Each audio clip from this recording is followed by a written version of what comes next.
enforcement and Customs Border Protection being out of control under Trump. A record number of people are dying in Trump's detention centers around the country at a rate roughly one person every 6 days. Tragically, that number is rising due to inhumane conditions, neglect, and abuse in these facilities. And yet, the president wants Congress to give ICE and CBP a $72 billion slush fund in reconciliation after they just got billions in so-called One Big Beautiful Bill Act.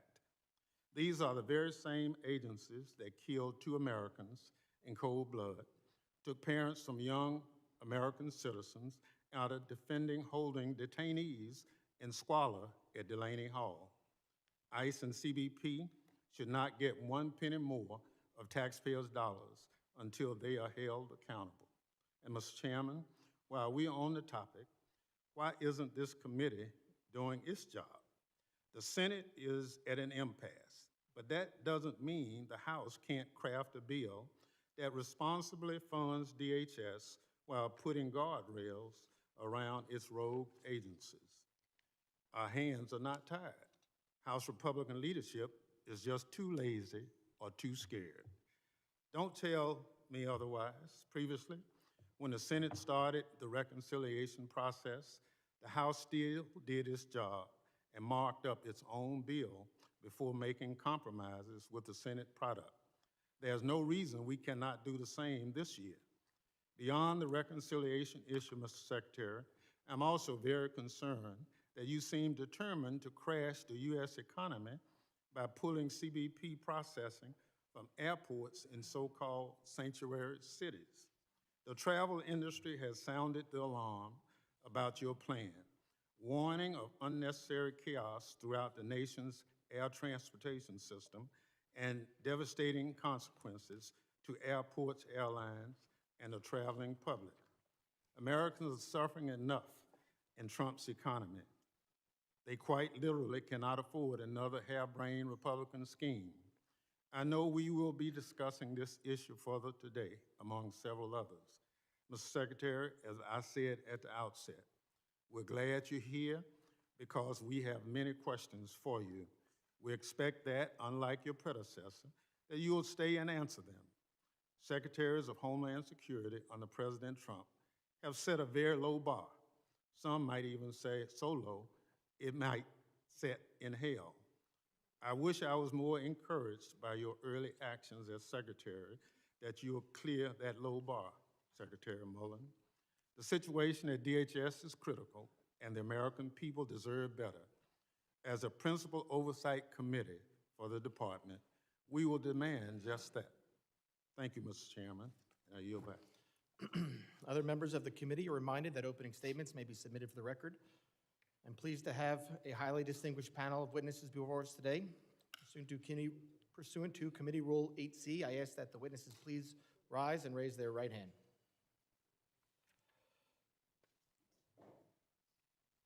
Do you solemnly swear that the testimony you will give before the Committee on Homeland Security of the United States House of Representatives will be the truth, the whole truth, and nothing but the truth, so help you God? Let the record reflect that the witnesses have answered in the affirmative. Thank you. I would now like to formally introduce our witnesses. First is Mr. Markwayne Mullin. He is the Secretary of the Department of Homeland Security. Secretary Mullin previously represented the people of Oklahoma for 13 years in both the Senate and the House of Representatives. Second is Mr. Troy Edgar. He is the Deputy Secretary of Homeland Security. Previously, Deputy Secretary Edgar served as the department's Chief Financial Officer during President Trump's first term. Thank you both for being here today. I now recognize Secretary Mullin for 5 minutes to summarize his opening statement. Thank you, Mr. Chairman, and thank you for this opportunity to be in front of you.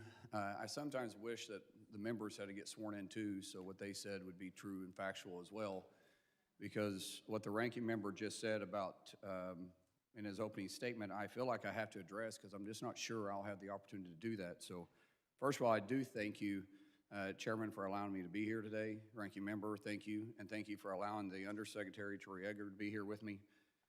I do have an opening statement. I'll send it for the record, but too often when we see opening statements, it's about making a statement. And the false statements that were made, I feel like I just have to address. I mean, when you start talking about the reckless war in Iran, what's reckless is a nuclear Iran. For 49 years, they've been threatening to death to America. For 49 years, they've been attacking America. And for 49 years, not one single president was willing to stand up until President Trump. And thank God he did, because we know their behavior. We know what they would do with their nuclear weapon. They would completely destabilize the world, completely destabilize that region. And finally, President Trump is a president that's willing to do something about it. Every single president since Jimmy Carter has looked at Iran understanding they were a threat. Every single president since Jimmy Carter has had a plan to deal with Iran, and not one of them acted on it, but President Trump did. You start talking about peaceful protesters and racism. The racism's a reckless term that is thrown around way too often. It's just, it's thrown around like it is true, and yet you can't point to something that is actually racism. It's just a term when you lack the words to actually describe your hatred towards President Trump, so you just use racism. And what's bad is you feed in to what's causing our ICE agents that simply enforcing the law that Congress passed. They're not going outside the law, they're enforcing the law that Congress passed. We don't pick and choose which law we decide to enforce, we enforce the law. And because they're doing so, it's racism, but yet their death threats are up by 8,000%, vehicular damage is up 3,300%, assaults up 1,300%. And what's that do from? Peaceful protest? I have nothing wrong. I have no problem with people peacefully protesting. I believe in our First Amendment. Peacefully. Delaney Hall, I've had officers bit, hit, scratched. We had one get threatened that they were going to kill him and his family. That's peaceful. Damaging vehicles and property, that's peaceful. It's interesting when the governor finally put state police there, how often you guys quit saying that it was being agitated by ICE, but yet the same behavior was happening with the state police until they pushed them back far enough where they're out of camera shot, and all of a sudden the left media quit covering it. That didn't look like peaceful protest to me. I'm okay with protest in a peaceful manner. You're talking about Trump's reckless behavior. What's reckless is shutting down CBP and ICE. CBP, Customs and Border Protection. Do you want open borders? Because Ranking Thompson, I'm pretty sure you already said you're willing to shut them down again September 30th, even if we reopen them. That's law enforcement. Just say, I want to defund police, I want open borders, and I want illegals running wild in our streets.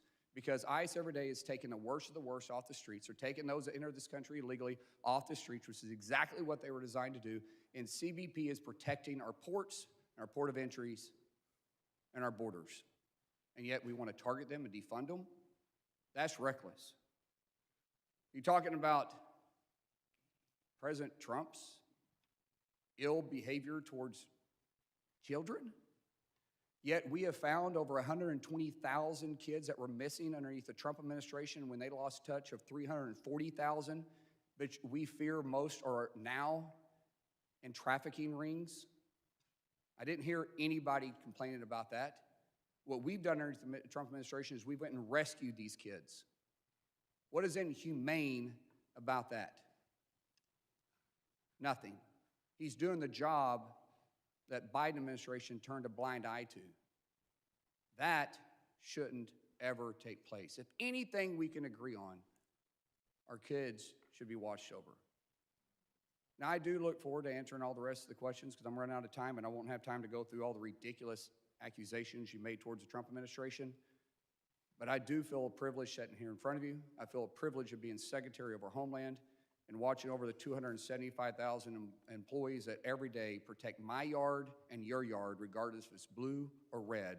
We're here to protect the homeland, and that's all we want to do. Thank you so much.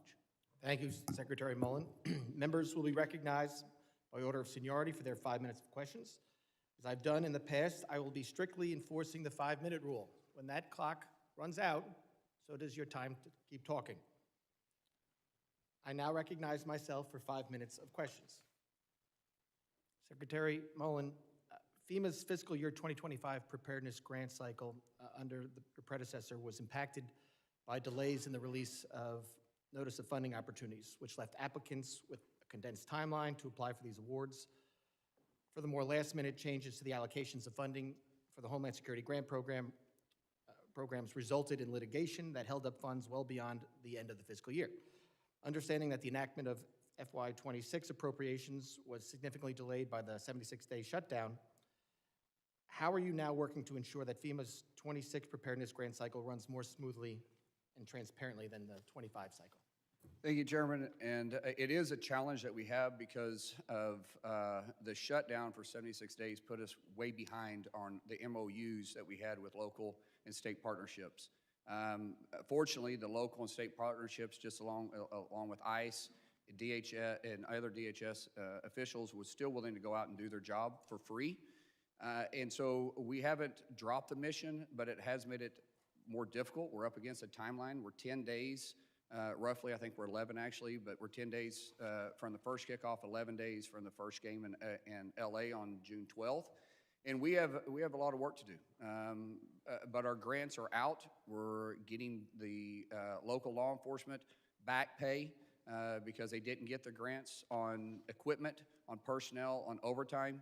We feel like we're in a good spot, but it definitely put us at risk. But I will tell you, I feel very comfortable where we're at, and we feel like we have a zero-fail mission, but it's going to be complicated. We have 5 to 7 million visitors coming in. We have some very complicated countries that are going to be playing each other that have a tremendous amount of dislike against each other. We have open areas to where we have the fans be able to experience the game without getting inside. Mm-hmm. We have 78 Super Bowls and 38 days. And we get to highlight our country, and I'm looking forward to it. And I will tell you, even in sanctuary cities where we have some of these games, we've had great cooperation with local and state officials, and I hope when FIFA's over, we can show that we can work together and to continue to keep our cities and our streets safe. Thank you very much. And I actually visited one of the FIFA sites last week. They did talk about the partnership and the money that's coming in. It will be helpful both for protecting those sites as well as the Fan Fest. But moving forward, the UASI grants and others that local police rely on, like the NYPD in New York, FDNY, making sure that those continue to run smoothly, so that money goes directly to law enforcement, and they need it. So making sure that those keep rolling smoothly is very important.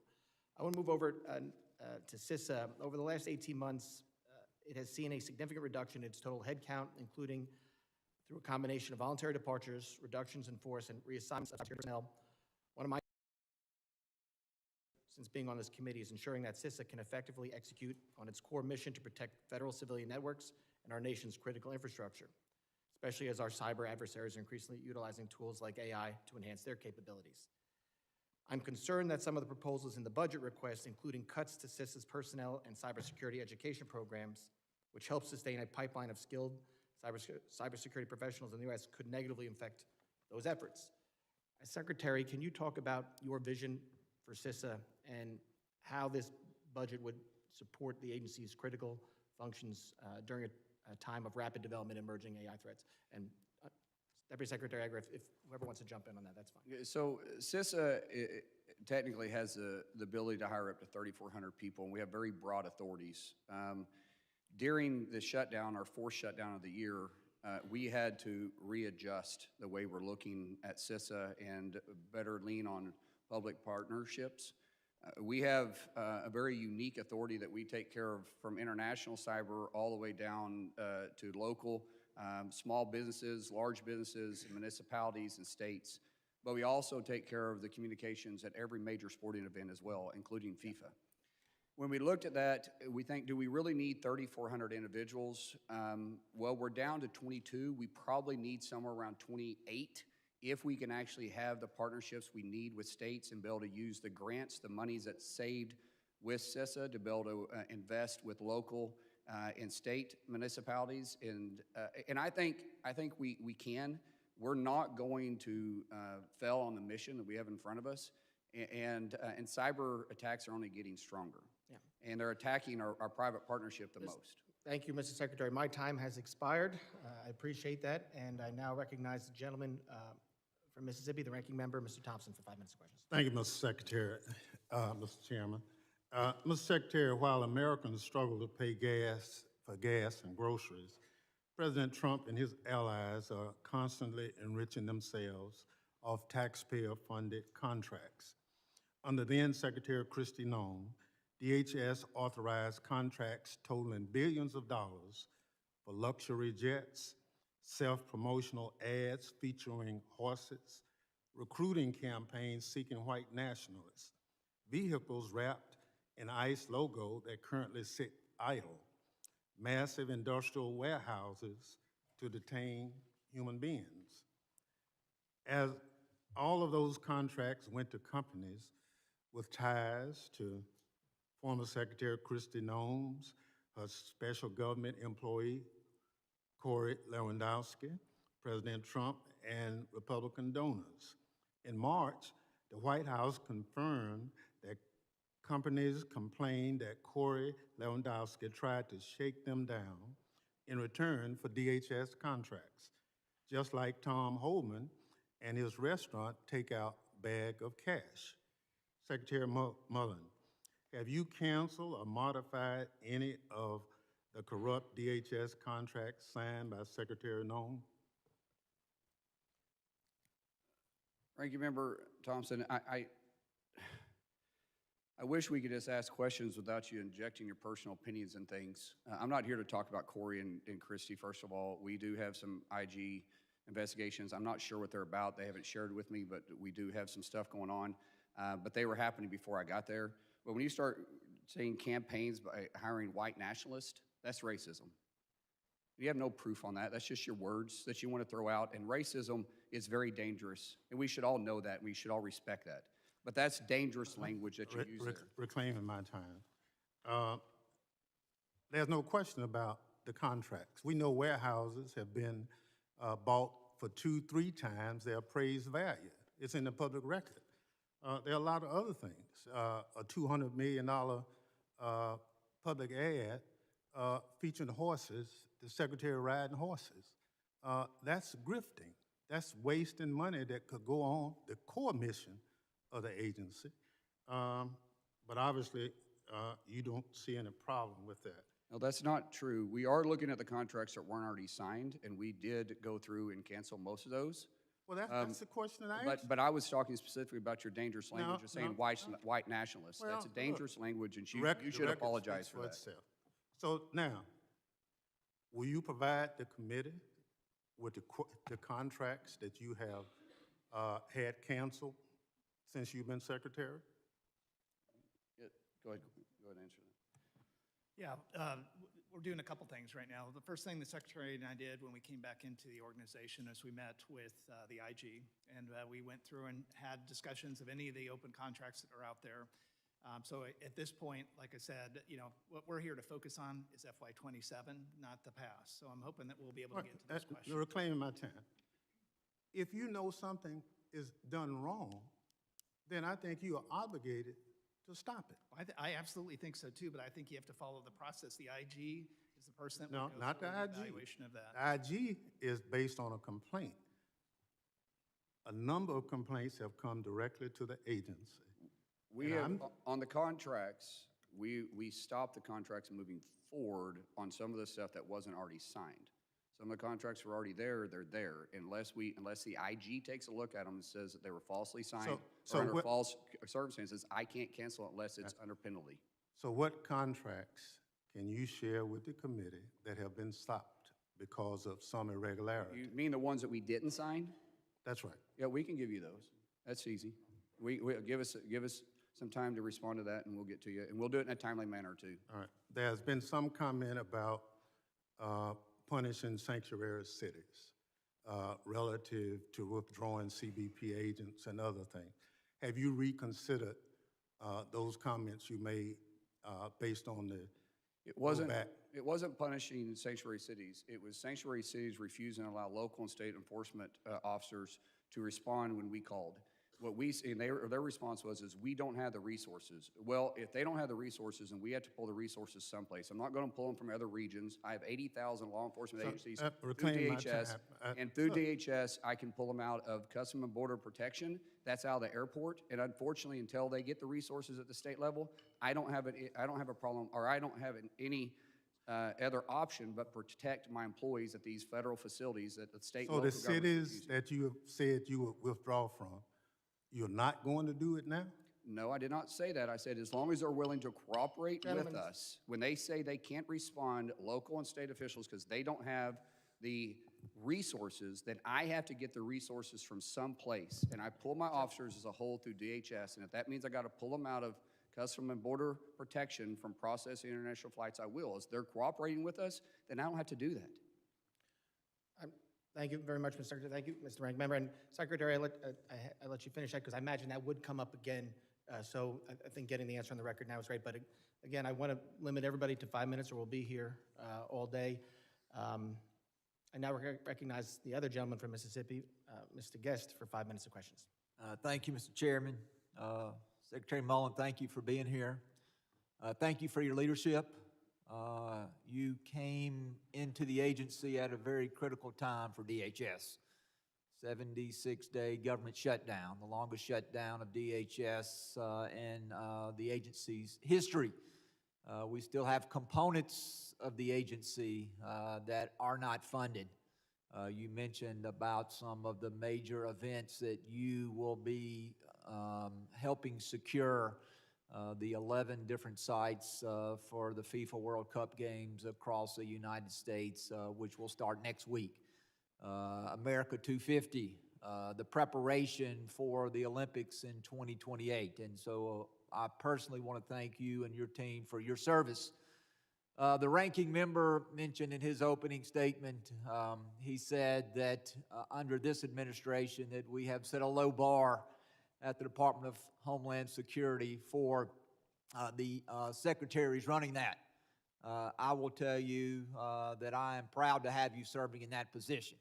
If we want to talk about a low bar, let's go back under the Biden-Harris administration. Let's talk about Secretary Mayorkas. Under his leadership, 10+ million illegal immigrants flooded across our southern border. Children, hundreds of thousands of children were lost under his administration. In 1 month, there were 300,000 illegal immigrants who flooded into our country. And so you want to look at what you have done in a short period of time, and your predecessor, I want to thank you for that. I want to thank you for the fact that you have changed the direction of that agency. And I want to thank you for standing up for the men and women, the law enforcement, the first responders who serve under you. Now, Mr. Secretary, you again inherited a difficult situation. And I want to ask you, as it relates to that, talk to us a little bit about the impact that the Democrat shutdown has had on your ability to protect the homeland. And also talk a little bit about the impact that it has had on the men and women who serve under your leadership. The impact it's had on morale, on retention, on hiring of additional agents to backfill positions that are currently vacant. So would you please share with the committee some of the challenges that you are facing with these critical events ahead and the fact that you are still not fully funded and we are asking you to do more with less? Thank you so much for that question, Congressman. It's been very difficult. When I walked into the building, we had been shut down for the 4th time, and I had a tremendous amount of employees that had the spirit of, hey, we'll work for free because we have the greatest mission in the world, and that's protect the homeland. The problem is not everybody has that mindset. Some people also have to have the ability to get to and from work. So often the left want to talk about the ones that are underpaid, but yet they refuse to pay the people that are actually showing up and protecting their backyard, their states, and our country. And it's hard. We lost just under 8% of our total our total workforce through those 4 shutdowns. And when you start trying to recruit the brightest and the best to come work for you and say, oh, by the way, we may be shut down again because people on this same committee here is already starting to threaten to shut us down again September 30th, and you're going to go without pay again, by the way, how are you going to get people to come work for you? And it's not that people aren't willing to. We got, as I said, I feel completely honored by simply walking in the building and realize I'm surrounded by the best government employees in the country because they're still there, they're still working, and they're true patriots. But it's tough. Morale gets low when their spouses are upset that they're still having to drive to work because out there at St. Elizabeth, there's not a metro stop. There's not a bus stop right there. Everybody there has to commute. And so it gets very expensive at points, and yet we're expecting them to continue to show up. And all they're doing is enforcing our nation's laws. I don't pick and choose which law we're going to enforce. We're enforcing the laws that Congress passed and put within our authority to do so. And our employees are still doing it. So yes, it's difficult to retain people. It's hard to recruit people, but we still have people showing up and working every day. I'll use this quick statistic. United States Coast Guard has over 90% retention. And during this last year was the first time we've dropped below 90% in retention because of them going without pay and in recent history. If that tells you anything, that's a staggering statistic. Thank you, Mr. Chairman. I yield back. Gentleman yields back. I now recognize the gentleman from California, Mr. Correa, for 5 minutes. Thank you, Mr. Chairman. Welcome, gentlemen. President Trump got elected, promised to deport the worst of the worst. I'm from California, a sanctuary state, from Orange County, who follows the laws of a sanctuary state. So, picture here, we do have a lot of exceptions, meaning we do call ICE when we have the worst of the worst. We call you when we're about to release them. I'm going to show you also a statistic from Sheriff Don Barnes, who Mr. Troy Edgar knows very well. In 2025, we called ICE 323 times, 52 times, didn't show up to pick up the worst of the worst. I showed these statistics to your predecessor, and today you're doing better. Only 6 were not picked up. But that's 6, the worst of the worst, that you still haven't picked up. Manpower, it's an issue, yeah. But right now you're focusing on 70% of the people you're picking up don't have a criminal record. So I'd advise you, let those folks that are actually working and paying taxes continue to work and focus on the worst of the worst. If you want to help me, Mr. Secretary, keep Main Street safe, I'm going to ask you to do me a favor. I need your help. DACA recipients, those folks that are brought here to this country, little boys, little girls, I have 2 of them, they're police officers. Their DACA permits expired. They had to be dismissed by local police agencies. I wrote you this letter, sir, asking me to please help me renew those DACA permits. I think you're working on one, but there's a whole lot more folks out there that need to have the DACA renewals renewed on a timely basis. Can I ask you to please help me with that? I wrote you this letter. Can we work on this? Absolutely. We'd love to help with this, but as you know, Congressman, the fastest way to actually fix this DACA issue is for Congress to actually pass legislation to fix it. With all due respect, sir, you cut USCIS. This is a fee-based program. Well, all you have to do is the fees that are paid go to DACA renewals. Let's work on that. well, I'll work with you on it, but it has to And be even on the a President Trump, I believe, supports this. So let's work on this. Congressman, I will work on it, but I will still go back. The fastest way to fix this problem is for Congress to pass something on this. We've been talking, how long have you been Sir, in Congress and how long have I been? I was in Congress. This is in an the House issue. for The 10 last years. time we did This issue came up immigration multiple reform, times. Ronald Reagan was president. But DACA, we can do this like overnight. Not Help me true. pass, help me get these renewals actually- of these permits. Congressman, If I that's can not- move to the next issue, sir, it's very important. Congressman, you just said something that's not accurate. I cannot fix this unilaterally by myself. Yes, I you have can. limitations. No, Just I do help not. I me have limitations. Renew these permits on a timely basis. We are going through those permits just like we look at every other visa application. There's a lot These of are vetting that police didn't take officers place. on Main Street, sir. Not all of Help them me are. keep Main Streets. Not all of them are. And These we're- two we're are, vetting- sir. I'll And there's look a at- whole that's lot what I'm more, saying. sir. The case-by-case one's fine. We can go through it. As a whole, Let's I'm not going to wave discuss a it. magic wand and just fix them all because we're You vetting have each that one. magic wand. That's your job, So does sir. Congress, and they can fix this issue by legislation, and you guys can choose what you want me to enforce in that. Let You're me asking me move to on do a the job next that issue, Congress sir. isn't willing to Let do. me talk about American citizens, sir. I'm going to ask you the same question I asked your predecessor. Am I going to have to tell my children at home to carry an American passport with them when they're out in the street? Congressman, I'm from I'm- Indian country. I'm from Indian country, and we got a lot of brown people around there too. I'm Cherokee. No, I'm not And we're talking not about. doing that. No, but Look, it is. It's the same Renee, thing that you're saying Renee that. Good and Alex Pretty, we're not brown. Okay? But why are We you have saying they American gotta carry a citizens being passport? arrested right now by ICE, American citizens that are actually being deported, American citizens getting roughed up. I see this every day, sir. Look, So's my your ICE agents. officers My ICE have a agents are being badge, they bit- have a bit gun, and being and hit they and have having federal rocks thrown at them. power, sir. Yeah, They have to respect Americans. Forget about yeah. undocumented. Let's talk American citizens. Let's talk about that. What can we do to protect the rights of American citizens? How can we protect? We can protect the rights of American citizens all day long. They don't have the right to assault my officers. They They're don't have not, the right if to you're driving impede by my officers taking from doing their pictures of job. a situation, that's their First Amendment right. To impede a federal officer from doing their No, job? if you impede, you take them in, but if they're To driving by. assault my One final officers? question, my 9 No, seconds, sir. you're making accusations Is, that are aren't you true. keeping a database of American citizens?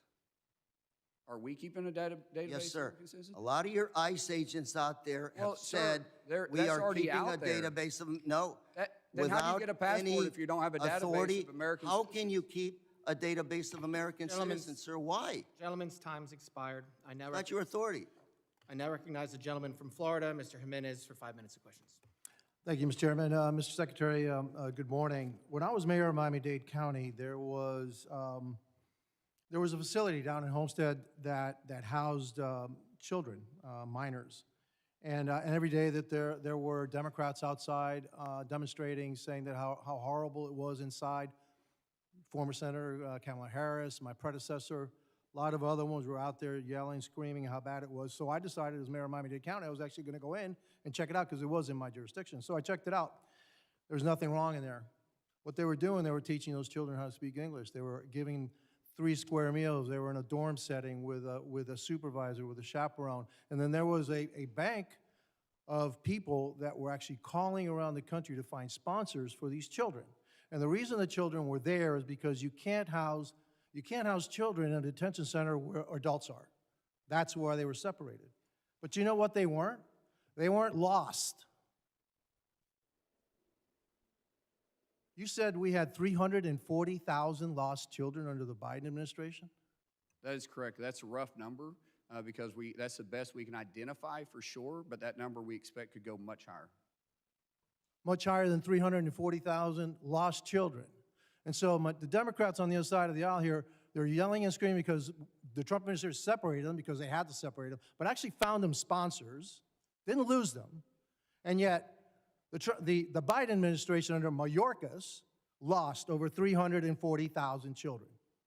Let me clarify this too. We do not separate families. If families want to stay together, we have a detention center in Texas where we put family units. The only time that happens is when we ask the parent if they want the child to be deported with them or not. Some parents choose not to because they want their children to stay in the U.S. And then we have to Fair find enough. sponsors. But the difference was when they were separated, we found sponsors. That's right. The Biden administration just lost them. And a lot of them are probably being sex trafficked or they're being used for slave labor, et cetera. Would you agree with that? I would, unfortunately, we had that suspicion because the ones we have found, they were actually where they said the person who picked them up at the border was. We had to track them. The ones we can't find, there's a reason why they're off the grid. And it's very, very concerning. HSI is spending a tremendous amount of resource, and ICE is spending a lot of resource on trying to locate these kids because it's vitally important. And they should never have been released the way they were on the border when they showed up like that. It's shameful and disgraceful. It is shameful. It's disgraceful. It's one of the worst things I've ever heard of, how we, the American government, can do that to children coming in and allow them to be abused. Now, my next question is this: who finds them? What agency of yours finds them, or is trying to find them? HSI and ICE is trying to find them, and ICE, the agency that my Democrats don't want to fund. Is that the one? yeah, that's been defunded for quite some time, yes. The ones that are trying to find the children. It's ICE. Yes. Okay. Well, how much more money do you need so that we can actually focus on the still hundreds of thousands of children that are missing? Right. Is this part of this budget, or do you need additional funds for that? Well, we did have it in the budget. Unfortunately, it got stripped out, and the budget that was put forth that Congress originally passed in the House and then decided to flip their vote and vote against it, it made it difficult. So what we want to do is have continuous funding, which is why Reconciliation 2.0 is vitally important, because every time we have a lack in funding, we have a lack of investigations going forward because we're limited to what we can do. Will the reconciliation give you the money, the reconciliation package being looked at the Senate, will it give you the money to go find those children? It'll give us 3 years of continuous funding, which allows continuity between local and state officials. Keep in mind, we don't do all the research. We actually partner and give tools for IPO addresses that help find these sex trafficking rings. And we break them up every single day, but every time we have a lapse of funding, we have to relax those contracts. And most states, and especially small municipalities, do not have the resources to continue. And typically we have agents that are actually assigned to those agencies that work side by side, and we have to recall them. And that's what disrupts the continuing. Mr. Secretary, this should be one of your top, if not your top priority, to find those children and get them away from the situation that they're at. It is one of the hardest missions we have, yet the most gratifying when we rescue these children out. And we're seeing a tremendous amount of kids coming in from this country that are being trafficked. One final point, I will agree with my colleague from California. I think you need to use your discretion a little bit more as to who is being deported, who's being arrested, et cetera. Let's go after the worst of the worst.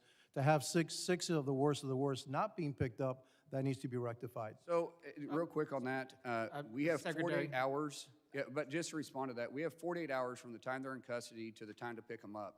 And time they're in custody, not the time we get called. And if they call us, let's say 6 hours, and they've had the individual with 42 hours, and we have 6 hours to respond, it's difficult. If we can get anywhere in 48 hours, but once they're arrested and we don't get informed until the day after or right before the clock expires, it's hard for us to do that. And there's no excuse for it, but we just don't have the resources to get there like we need to. Fair enough. Yield back. I recognize the gentleman from Michigan, Mr. Tanadar. 5 minutes ago. Thank you, Chairman, and thank you, Ranking Member, for having this hearing today. And thank you, Secretary Mullin, for your testimony. Secretary Mullin, for the past year and a half, the American people suffered under disastrous leadership of your predecessor, Cristino.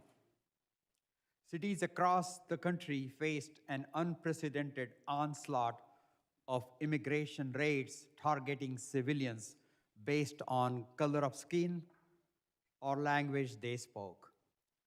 Grants for communities that faced environmental disasters often went unfunded or were paused indefinitely.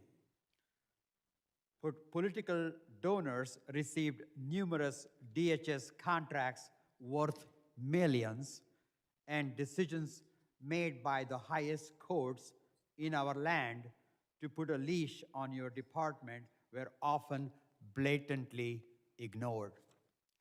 Secretary Mullin, it's a yes or no question. Are you making concerted efforts to fast-track the backlog of FEMA grants that needs to be awarded to communities that have suffered while hearing nothing from the federal government? We made that a priority as soon as we walked in the door. The deputy and myself went to work from day one, and you immediately started seeing grants start flowing again. The biggest thing we had to do was raise that threshold from where my predecessor had it at 100,000. We raised it significantly higher than that, so we could empower those that we have in those positions to make those decisions. How about contracts with companies that work with DHS agencies? I understand that you have quite an enormous amount of shares in companies that hold DHS contracts. Are you prioritizing giving contracts to companies you hold shares in or to companies with political ties to your boss? That's not accurate. I had to sell every bit of stock I had before I was confirmed. So I have no stock. Secretary Mullin, I'm very concerned that your department is promoting white nationalist, anti-immigrant sentiments on official social media accounts. One post quotes a song embraced by neo-Nazis, and state law enforcement agencies have raised concerns that your post will motivate white supremacist violence. When will you stop DHS from using its social media accounts to spread bigoted and racist words and imagery promoting great replacement theory? It's interesting how you make those claims and give no facts, but yet your party's the one that's supporting the guy that's got a Nazi tattoo. I on his have the chest facts. and I have the vein. facts, sir. No, there is no facts. You throw out nationalism, Nazism, and that's exactly what causes the hatred Well, and the violence that happens to our officers every single day. And you should be ashamed of using that Well, reckless look, no, behavior. it's not my words. It is your words. Look It here. is your words. Here is Colorado Did you Fusion endorse the Center. candidate in Maine? Here is Colorado. endorse a candidate in Maine that's a Let Nazi? me reclaim my time, sir. Colorado Fusion Center says ICE white nationalist messaging could lead to violence. There is just numerous Who reports. said that? Who said that? And what is they actually? This is Colorado Fusion Center. Yeah, tell me exactly what message you're talking about. Now, don't give me what some poll that is ran by the left is talking about. Give me what your actually specific let me details that reclaim you're my saying time. that DHS said. Yeah, you don't want to talk about it but you want to throw out racism all the time to my Mr. department. Secretary, Is it true? Mr. Secretary, we got numerous reports. I want to move quickly to ICE training. Under Kristi Noem, new ICE agent received 42 days of training rather than the standard 72 days to meet President Trump's demand. We saw the effects of this training shortage with ICE agents often ignoring the rule of law, engaging in unprofessional behavior and using unjustified force, including shooting and killing an American. When will DHS revert back to the 72-day training requirement for new ICE agents? When will ICE agents who received less training have to retake or recertify courses they were exempt from because of the accelerated training schedule? It's interesting to me how you always point out the behavior of our ICE agents, but you don't point out what caused it by the so-called peaceful protesters, which is a lie. It's a simple question of I will training. answer the question. July 1st, we bring it back up. We had to rewrite the curriculum. All training starting July 1st will be back up to the regular standards. Secretary Mullin, can you promise the American people that the Gentlemen. scenes we saw? Gentlemen's time has expired. I now recognize the gentleman from Texas, Mr. McCall, for 5 minutes. Mr. Chairman, and thank you, Mr. Secretary, for your, in such a short period of time, your leadership you brought to the department. It's been really phenomenal. Getting the funding, working with members of Congress, your accessibility means a lot to us. And when you met with us privately to talk about the funding, you got it done. And we still have to get CBP and ICE, but it has allowed you to do a lot of things that I was concerned about as chairman of the Special Events Task Force with respect to FIFA, World Cup, and the 250th anniversary. As you know, while these are great entertainment, sporting games, they also provide a high-threat environment. I also want to commend you when we spoke at Weapons of Mass Destruction Office, how quickly you were able to restore that and working with Congress. And I think that's the way it should be. So I just want to thank you at the outset for that. I wanted to see if you could maybe expand to the extent you can in this room, given the funding that came through, what you're able to do now to make sure these games are safe. My biggest concern are the drone threats, as we've seen, from Iran, Shahed drones, to Ukraine and Russia, that kind of attack here in the United States. I used to be. I know. Congressman, I want to say, first of all, thank you for your leadership in the WMD program. you see the threat there, and our conversation was very helpful, and your leadership on making sure that we were able to realign it and have the funding to do so is not unnoticed throughout all DHS, so thank you for that. Thank you. Drones are my biggest concern too. We have spent a tremendous amount of ability and money to be able to be very offensive with drones, but on the counter drone measures, everybody's a little behind. I will tell you, all 11 of facilities do have counter drone equipment at the facilities. We have CBP that has 5 stadiums. United States Coast Guard has 2, FBS has 1, and FBI has 3. So we're well prepared for it. And we learned a couple of things lately too. At the F1 in Miami, we had 8 drones that entered the space that shouldn't be there. We were able to bring them down and find out where they came from and find the individuals or arrest them in some occasions. During the Augusta golf tournament, we had 12 that entered a no-fly zone. We were able to bring those down too. Every single day we improve, but that is a huge concern that we have within the stadium. I also have concerns outside the stadium in the Fan Fest area and the soft areas that's outside security. The lone individual that's got this crazy mindset about him, maybe it's because of too much alcohol, maybe it's because of the temperature, maybe it's because his team lost, maybe because he's too excited, whatever it is. Those areas do concern me, but we have a lot of partnership with our local law enforcement that is going to be out there in that area to make it as hard as an area as it can to take the soft look away. Well, on cyber, I authorized CISA many years ago into law. The idea was to make it the civilian interface to the government, so the private sector to the federal government. There was a debate in Congress at the time about NSA taking this over. We didn't think that was the right place for this. They're offensive, and it's worked. And I think we've built up CISA's capabilities.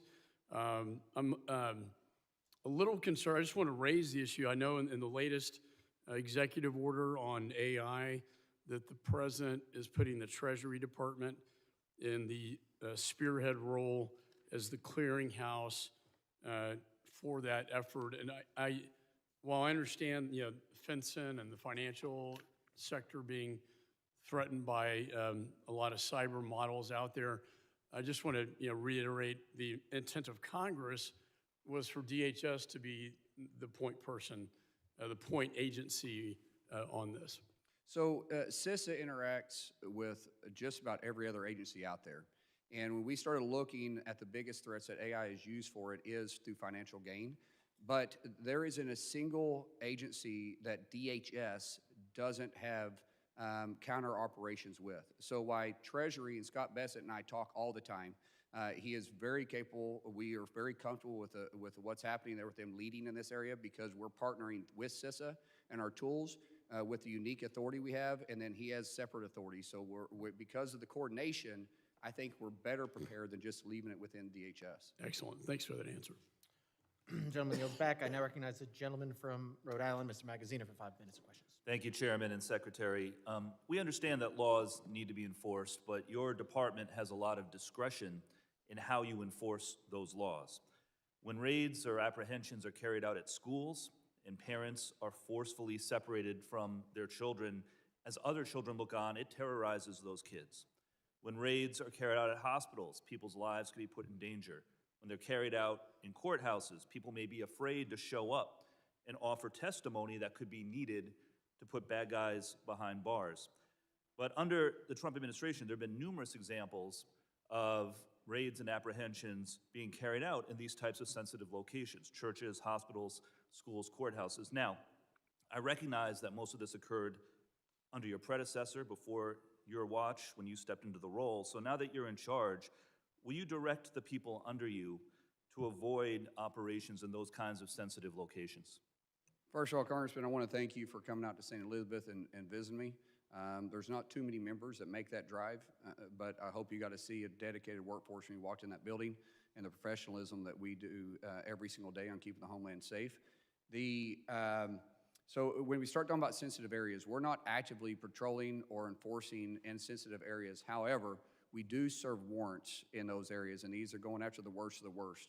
When we go in there and we're serving the warrants at a hospital, or in fact, I don't think we've ever done it at a church.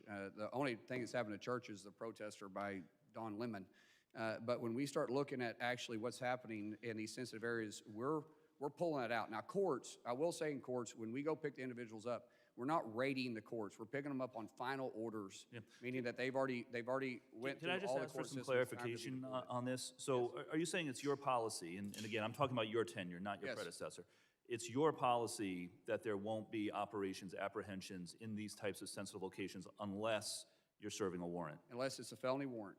And has this been made clear to everyone working under you? Like, is there, Yes. will you put out, have you, or will you put out some sort of a written We have made written that very, bulletin? yeah, we've made that very clear. Tom Homan and I have talked about this. Now, listen, if people are avoiding us in those areas, we got to go get them, but we're not doing full-scale immigration operations. So in just to sensitive reclaim my time, there have been examples of this occurring still. On April 9th, several men were detained at a courthouse in Rancho Cucamonga, California. There was another incident in New York City on May 19th. And as far as we're aware, none of these individuals have been charged with any crimes. There was not a removal order. And so I just want to make sure that what you're saying is filtering down to the people under you. Will you put out some sort of a written bulletin or something to codify this? We so that have it out everybody's there. Clear? Yeah, and Congressman, in both those cases, we looked into. Both those cases, there was people that were arrested that didn't have final orders, but there was a person that was with them in both cases that did have final orders. So when we go into a house, for instance, we're serving a judicial warrant, and we go after the person that's there, we check everybody else's So my question immigration is, policy too. I appreciate that. My question is, again, so that everyone working under you is clear on the policy, will you put out some kind of a written directive or something, just to clarify it? We'll look into that. I think it's already Thank you. out. but I'd like if to not, move we to will. another topic now. So, the administration deployed thousands of Border Patrol and ICE officers into American cities, including Minneapolis, Chicago, and Los Angeles. In the chaos that followed, 2 American citizens were killed. Countless other people were seriously injured. Now, I recognize, again, this all happened before your tenure, or much of it happened before your tenure. I asked for the data of how many DHS officers have been disciplined for improper use of force in recent years. And I'll give you credit, because while your predecessor did not respond to my request for information, your office has begun to provide some. But the data is concerning. This is CBP. At the same time that ICE and Border Patrol were engaging in all of these violent conflicts in American cities last year, the number of Border Patrol officers disciplined for improper use of force actually went down dramatically. And in fact, that number 2 there is inflated because one of them was disciplined for failing to bring his firearm to work. The other was a workers' compensation issue, which I assume was misclassified. So can you explain this, and can you explain what you are going to do to ensure that those who do step over the line, those who do act inappropriately, will be held accountable, because this accountability did not exist under your predecessor? We hold everybody at the highest standard, and if you fail to meet that standard, we will hold you accountable. I'm glad to hear you that's say that, including because myself. that was not the case under your predecessor. And I think a part of your charge, part of the reason you're sitting here, by the way, is because your predecessor lost the trust of the American people. If you're trying to regain it, you need to show that there will be accountability, just like there is in any other law enforcement office agency in the country when someone does engage in improper use of force. Last question, will you commit to continuing to provide this data, say every 6 months or so? And will you provide it for ICE as well as CBP? We'll provide it upon request, to say it every 6 months. We get inquiries from you guys constantly, Okay. and it is Still overwhelming. waiting on the ICE data. Will you provide the But ICE data? as we get requests on it, we'll try to get to it as fast as possible to you. Gentlemen, thank you very much. Gentleman's time is expired. I now recognize gentleman from Texas, Mr. Pfluger, for 5 minutes of questions. Thank you, Mr. Chairman. Secretary, thanks for your leadership. Thanks for coming in with an attitude of establishing the rule of law and not picking and choosing. And if there's one thing I disagreed with on your opening statement, you have had secretaries that picked and choose. Not you, but Secretary Mayorkas picked and choose which laws he would enforce. And as a result, we had an impeachment that started in this very committee room. I spoke to some of your agents, incredible people, over the weekend, and I asked them a couple of questions. I said, give me an idea of what's happening in New Jersey, the sickening threats that we are seeing. Give me an idea of what that means to your officers and your agents. The entire country saw a person threaten one of your agents and said, "I will effing kill you, and I will effing kill your family." That is absolutely disgusting. There is zero room or tolerance in this country for something like that.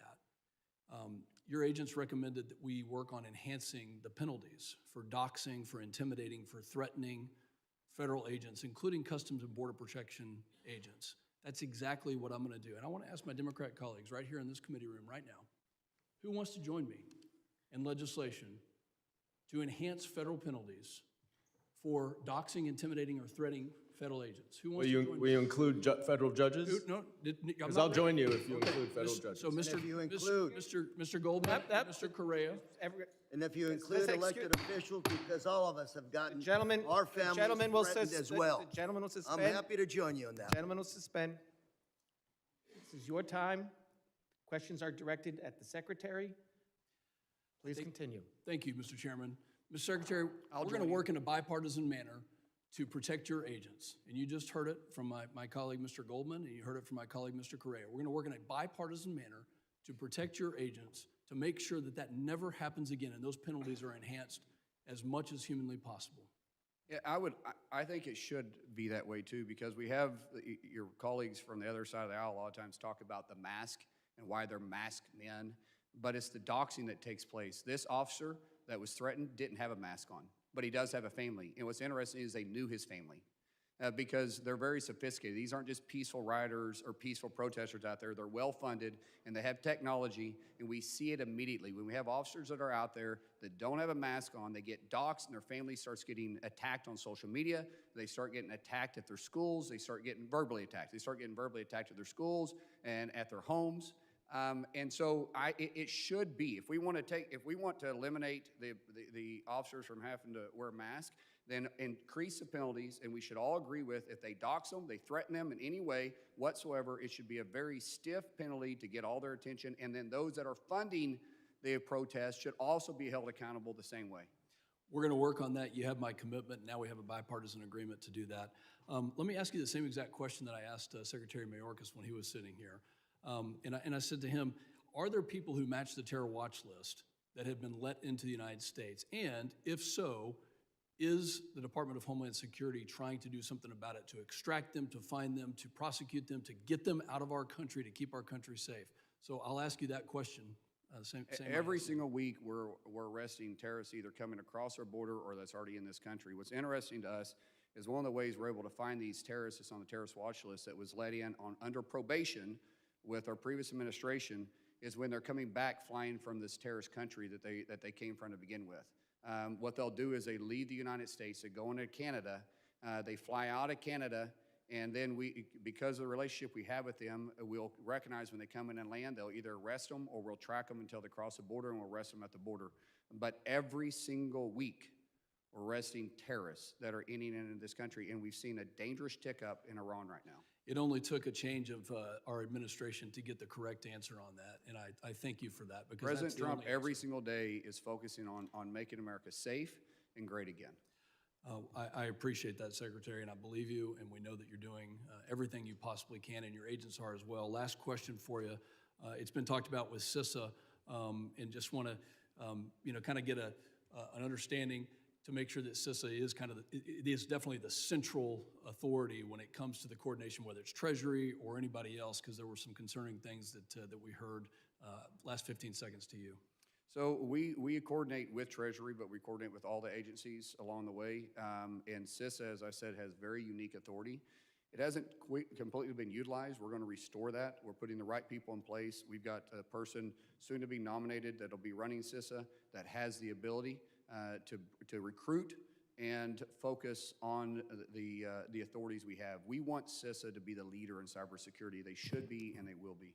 Thank you, Secretary. Thank you very much. I now recognize the gentleman from New York, Mr. Goldman, for 5 minutes of questions. Thank you, Mr. Chairman. Secretary Mullin, how do you determine when a court order is political or not? Well, typically when it's overturned by a higher court.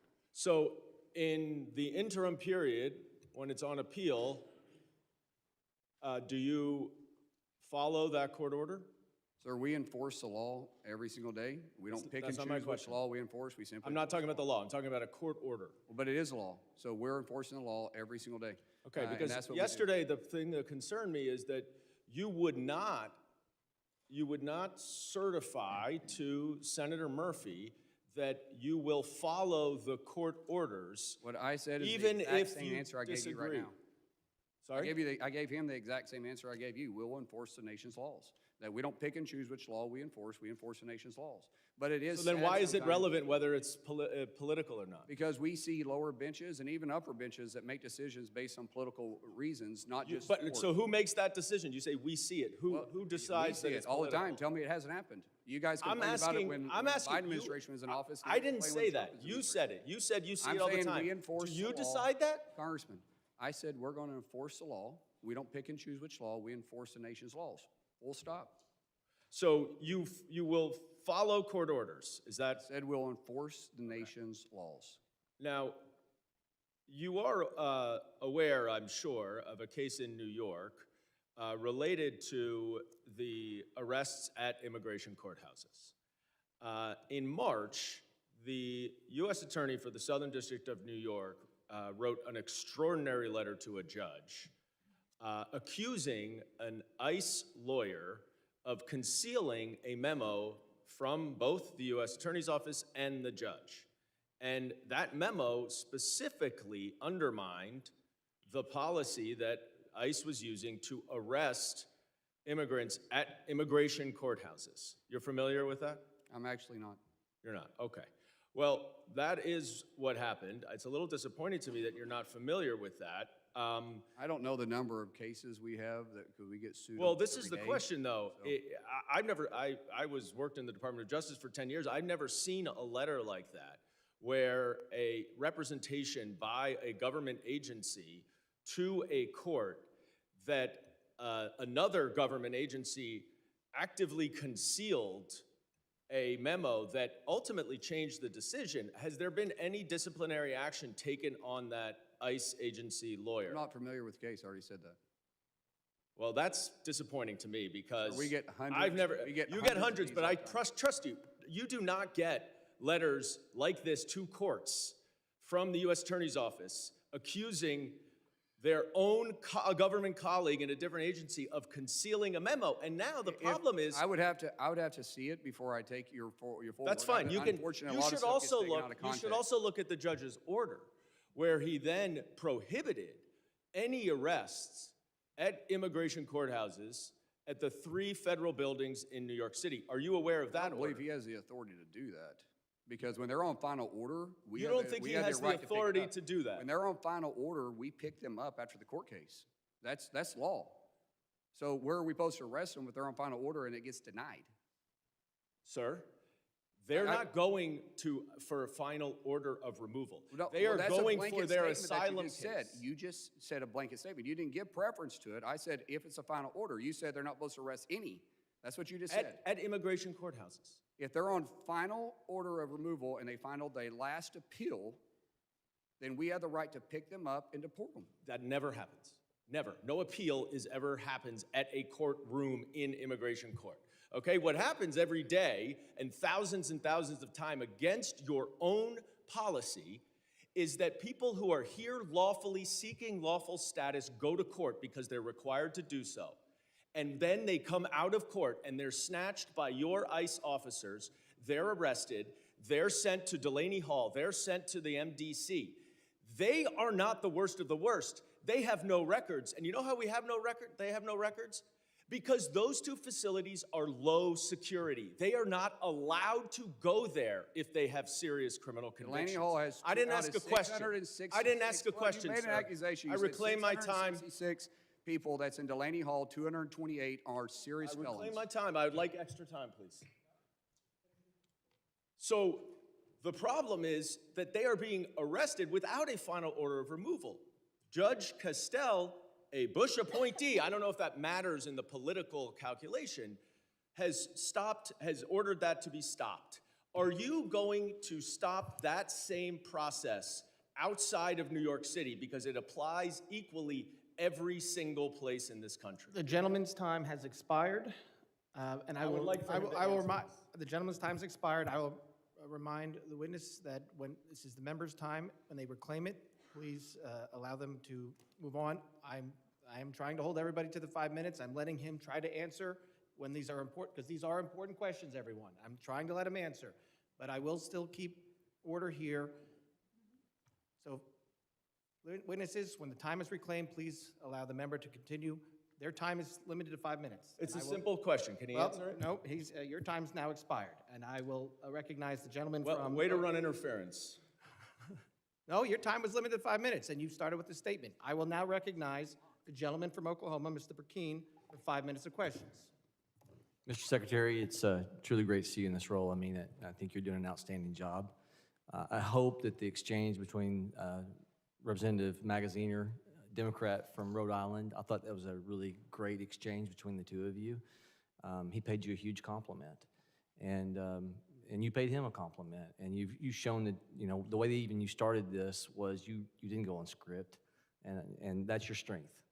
You straight talk. And then there's also the ability to reason together.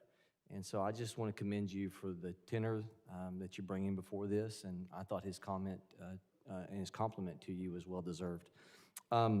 Because we're going to talk about the budget, and that's why people came here, was to hear you speak, and because of the way that the One Big Beautiful Bill was fashioned on border wall construction, and you know, as someone that was in the House and the Senate, how important it is under President Trump's tenure to make sure that the physical barriers, I want to give you a chance to talk about that and kind of the progress on that for, you know, concerns for this committee.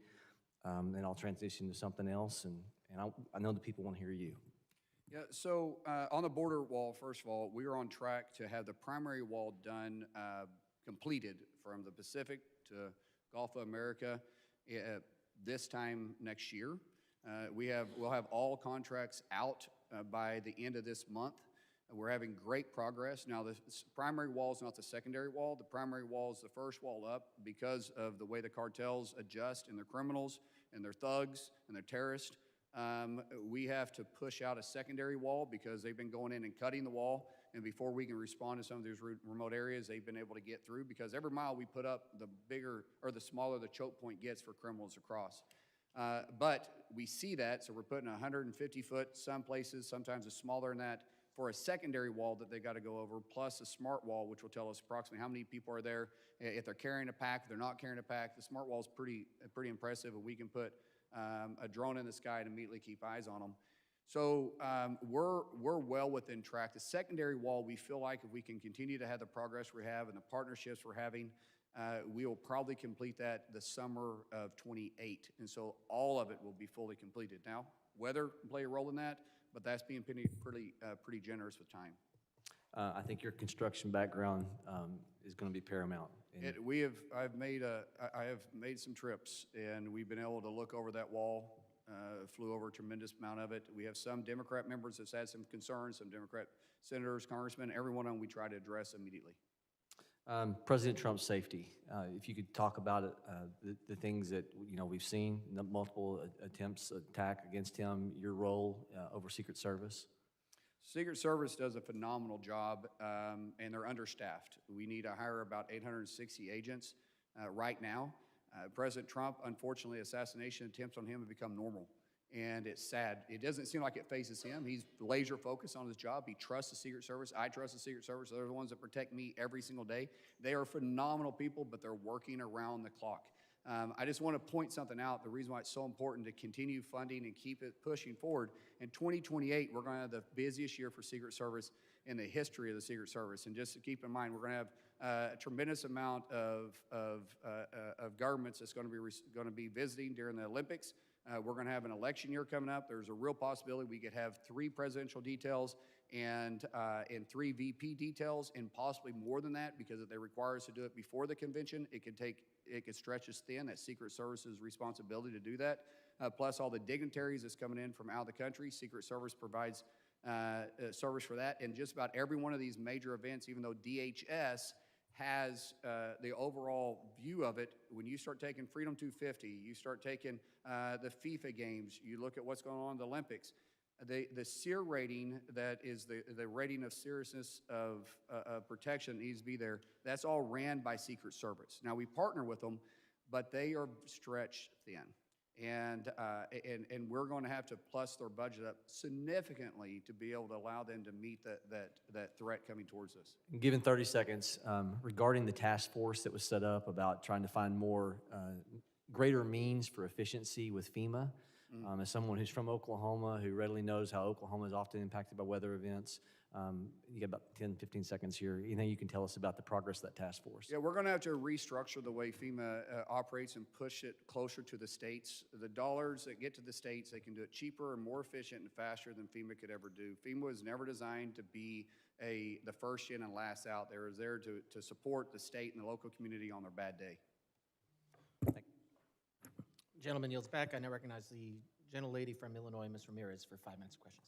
Thank you, Chairman. I appreciate it. Secretary Mullin, you have been now in office for 71 days. And you've been in this new role in 71 days of your watch. And I'll be honest with you, my office is getting more of the same. As you can see in the posters, I'm not going to go into details here because I want to really focus on questions with you. So my questions are going to be yes or no because I want to be able to go through a list of them. First one, Secretary, as a former member of the House and Senate, are you clear that members of Congress have statutory oversight authority over federally funded detention facilities? Yes or no? I do with proper notice. Yes. When we're in a The answer is yes. shutdown, it takes a little bit more time, I'm and sorry. all of us shut down I'm right reclaiming now. my time. I want to go to the second question here. Yes or no? Given that Senator Andy Kim was acting within his statutory oversight authority at Delaney Hall, would you retract your comments that a senator probably shouldn't have been there? Yes or no? Would you retract them? Andy Kim and I have visited multiple Yes times. or There is no? no yes or no on that. Secretary? If you don't, I can sit I'd right like here to and not reclaim answer my any of your time. questions if it's going to be Chairman, yes or I'm no, reclaiming my because time there's a again. backstory Thank you. behind that Andy Reclaiming Kim my and I time. talked multiple times, and we let him into the Chairman? Command Center that day. Thank you. These I want to yes go or on no to the questions, next one. Chairman. Chairman, You can't, Chairman, these aren't yes I or no. am the member. Suspend. I'm glad. I agree. Somebody We need to elected stop- you. We need to stop. We need to stop the clock. I said suspend. I said suspend. Okay. Again, the members are entitled to ask questions. The witness is entitled to answer them. He is here voluntarily. The members are entitled to ask their question. They cannot limit his answer. If they say yes or no, and it's not a yes or no question, they want to. Chairman, if he's unwilling to answer, we're reclaiming and we're moving on, Yeah, if you, correct? that's the fine. rule? You can reclaim your time, that's fine, but do not, you get to ask the question, the witness gets to answer it. You do not get to Chairman, tell when I him reclaim how to it, does answer. he stop speaking? It's still suspended. Okay, but this is for everyone, this is for everyone, not just you. Again, we can add, because you did add, I think 10 more seconds back onto the clock. It's more like 20. 10 more seconds back onto the clock. So we're going back to another question. Let's get it, Let me let's know get when it, we're let's get ready. everything set, and then I will let everything start again. 346, please. So Secretary, are you familiar with the ICE National Detention Standard, Standard 4, Food Service, that establishes that food in ICE detention must be nutritious and hygienic? Are you familiar with the standard? That's a pretty easy yes or no.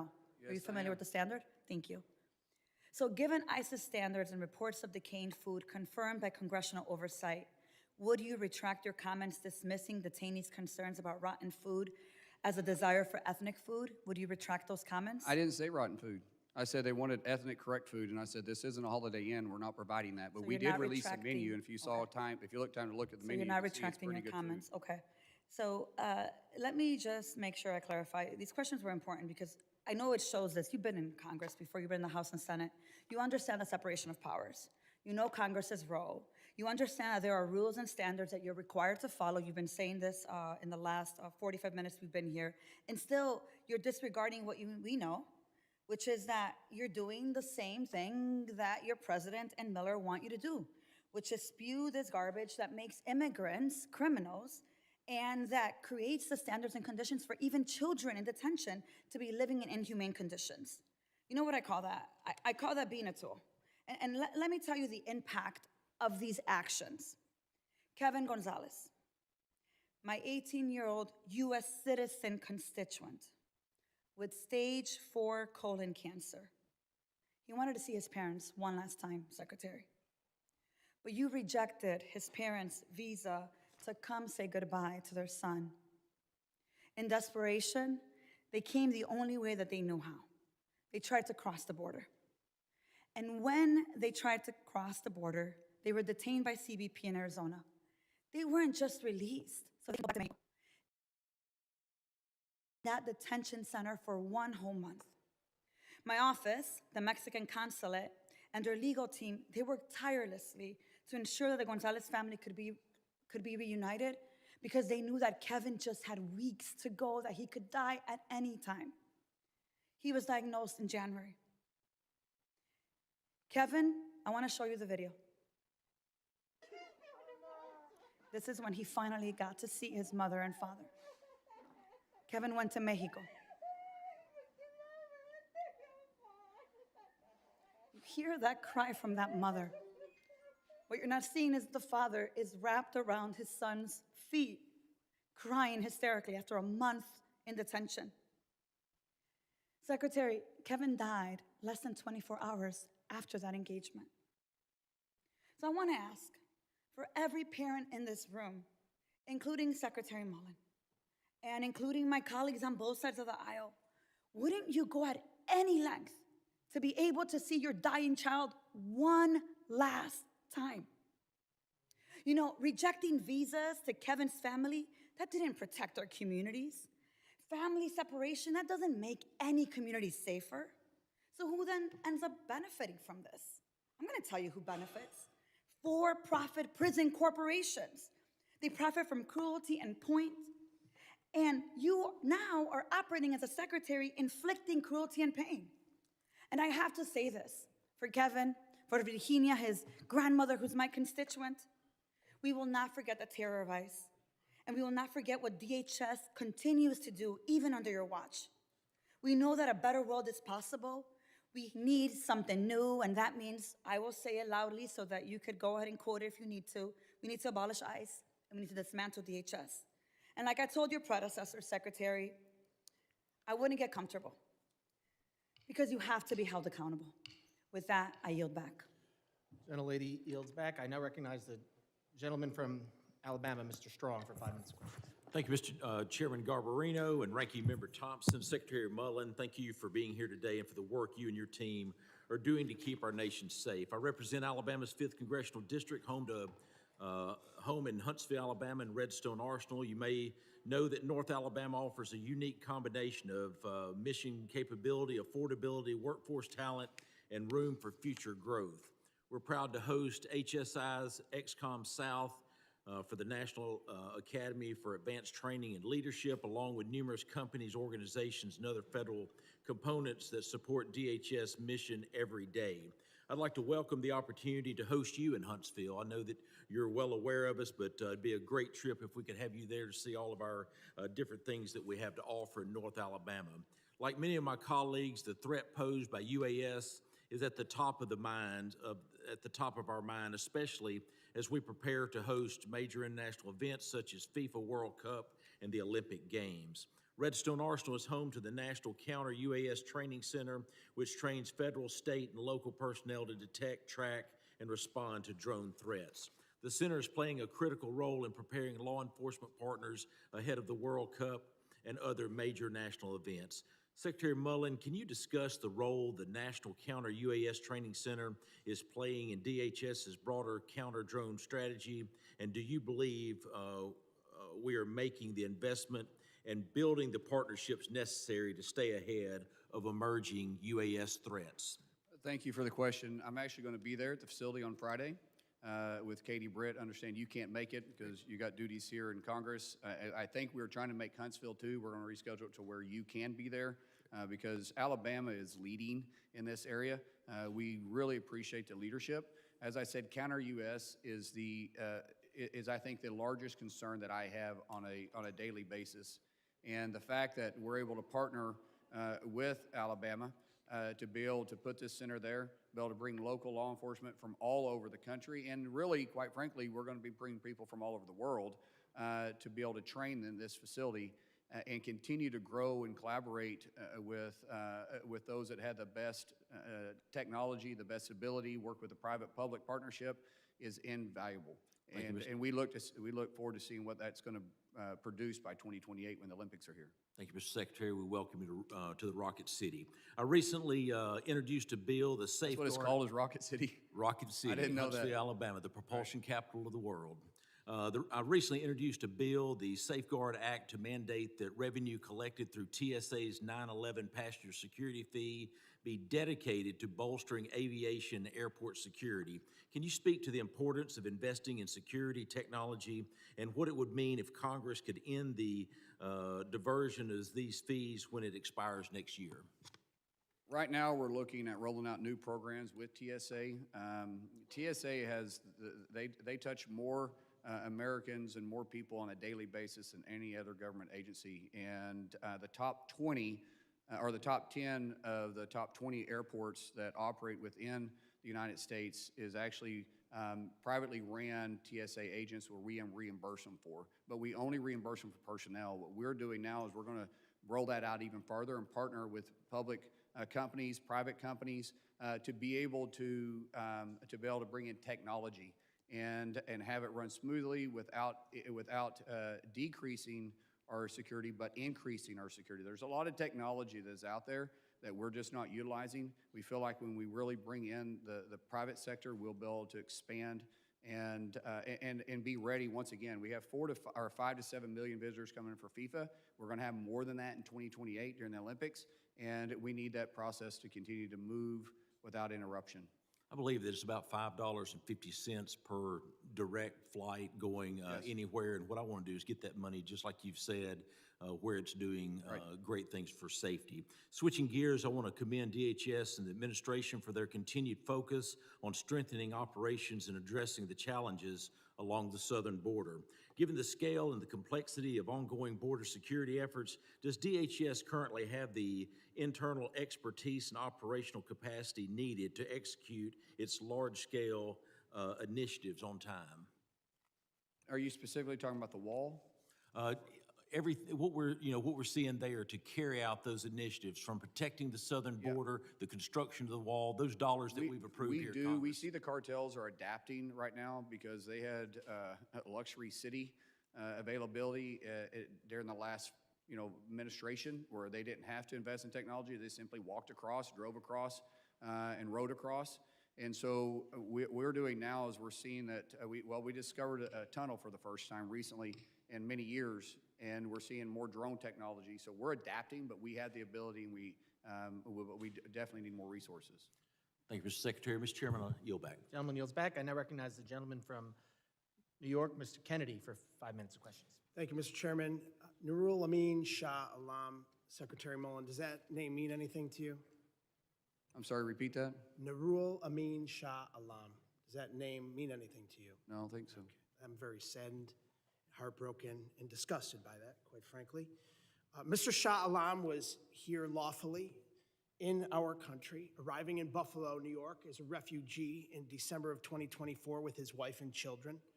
He and his family were in search of the American dream, a life free from persecution, free of genocide at the hands of their government, free from crimes against humanity, unimaginable to those of us that are lucky enough to be born in our free country. Mr. Shah Alam was promised a fate far different from what he'd been subjected to in Burma. Instead, his 14 months in the United States came to a tragic end following his release from your department. On February 19th, Mr. Shah Alam was detained by DHS.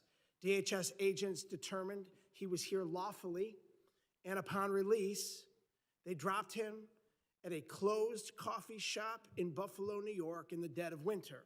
That night, agents left him without proper clothing, without the care of his family, without any resources to find safety in near freezing temperatures. He was blind, disabled, spoke little to no English. His family, who filed a missing persons report days later, had no idea of his whereabouts or that he'd even been released.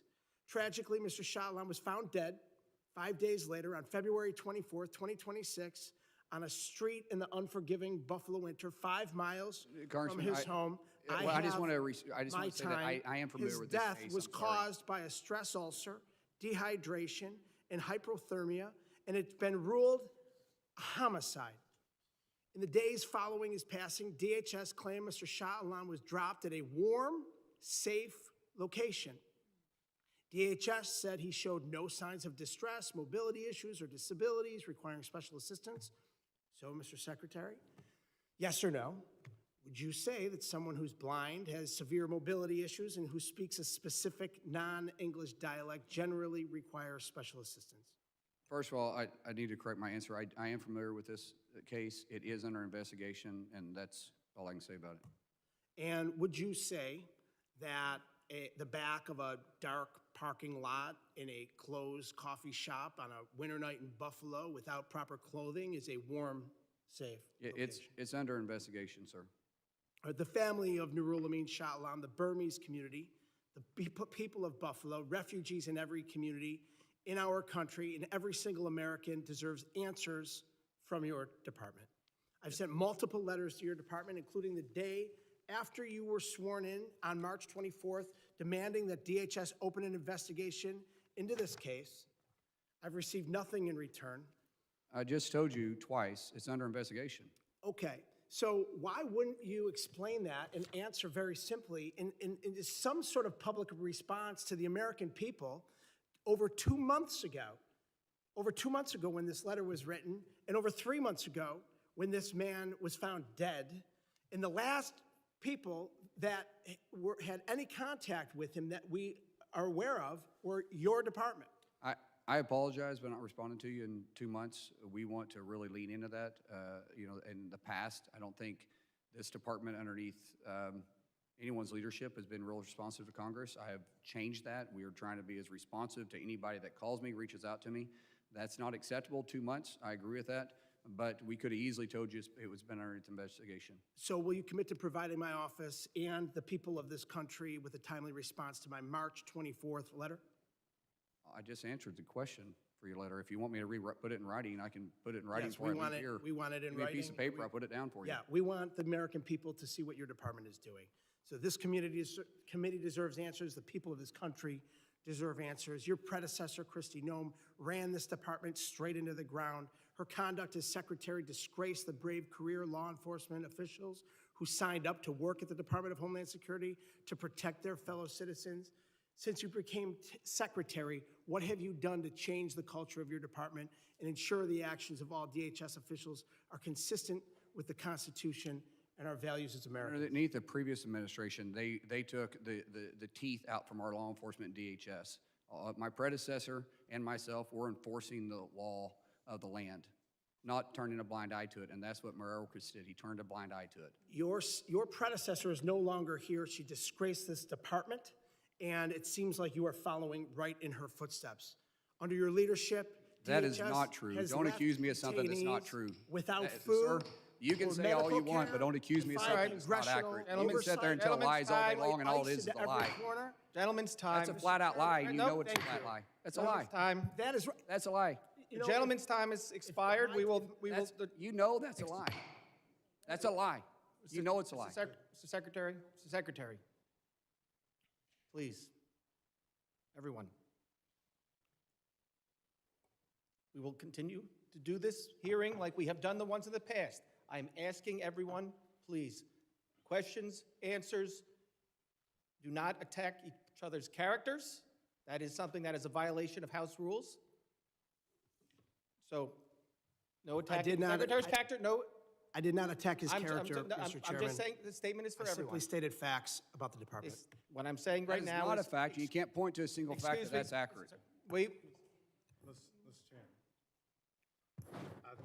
I think the point is, if the witness is not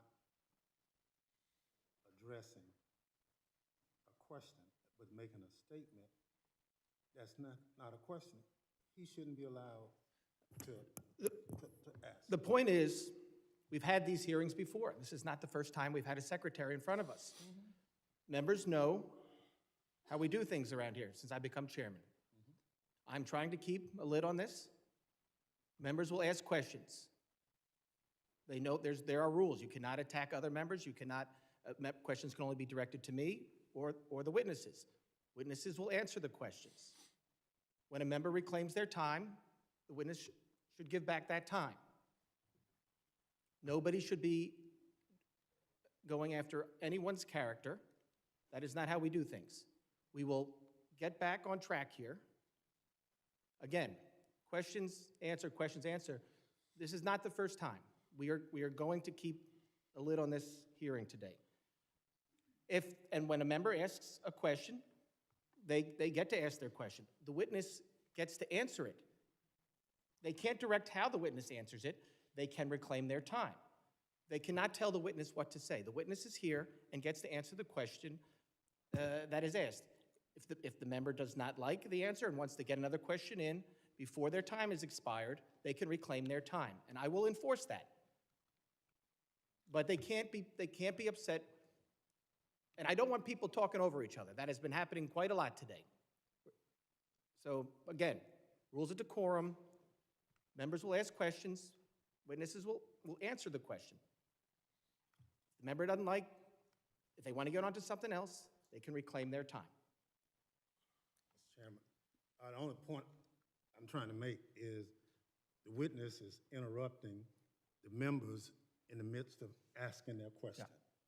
And just direct the witness, just hold whatever he has to say until the question is asked, not interrupt the question being asked. Yes, and I understand that, and I think what the secretary was doing there was just pointing out that he was familiar with the case, with the answer. And I think he did clear that up, but of course, questions asked, answered. So everybody, we're going to move forward now.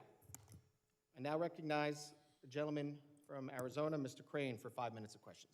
Thank you, Mr. Chairman. Thank you, Mr. Secretary, for coming. We've had a lot of names of people thrown out in this committee hearing so far. I want to throw out some names myself, and I don't expect you to know these names, Mr. Secretary.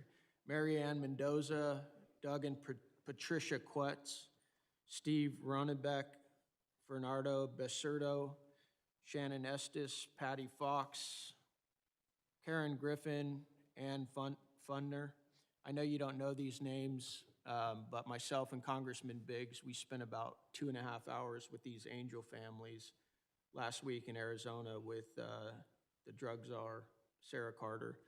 And these stories were shocking and they were horrific. And I'm just interested, I find it so sad and curious why my colleagues on the other side of the aisle are so concerned with living conditions, food, and safety of illegal aliens, but they never seem to care or bring up these angel families and the fact that their loved ones are no longer with us. They don't get to eat food anymore. Their living conditions don't matter anymore because they're gone. They're dead.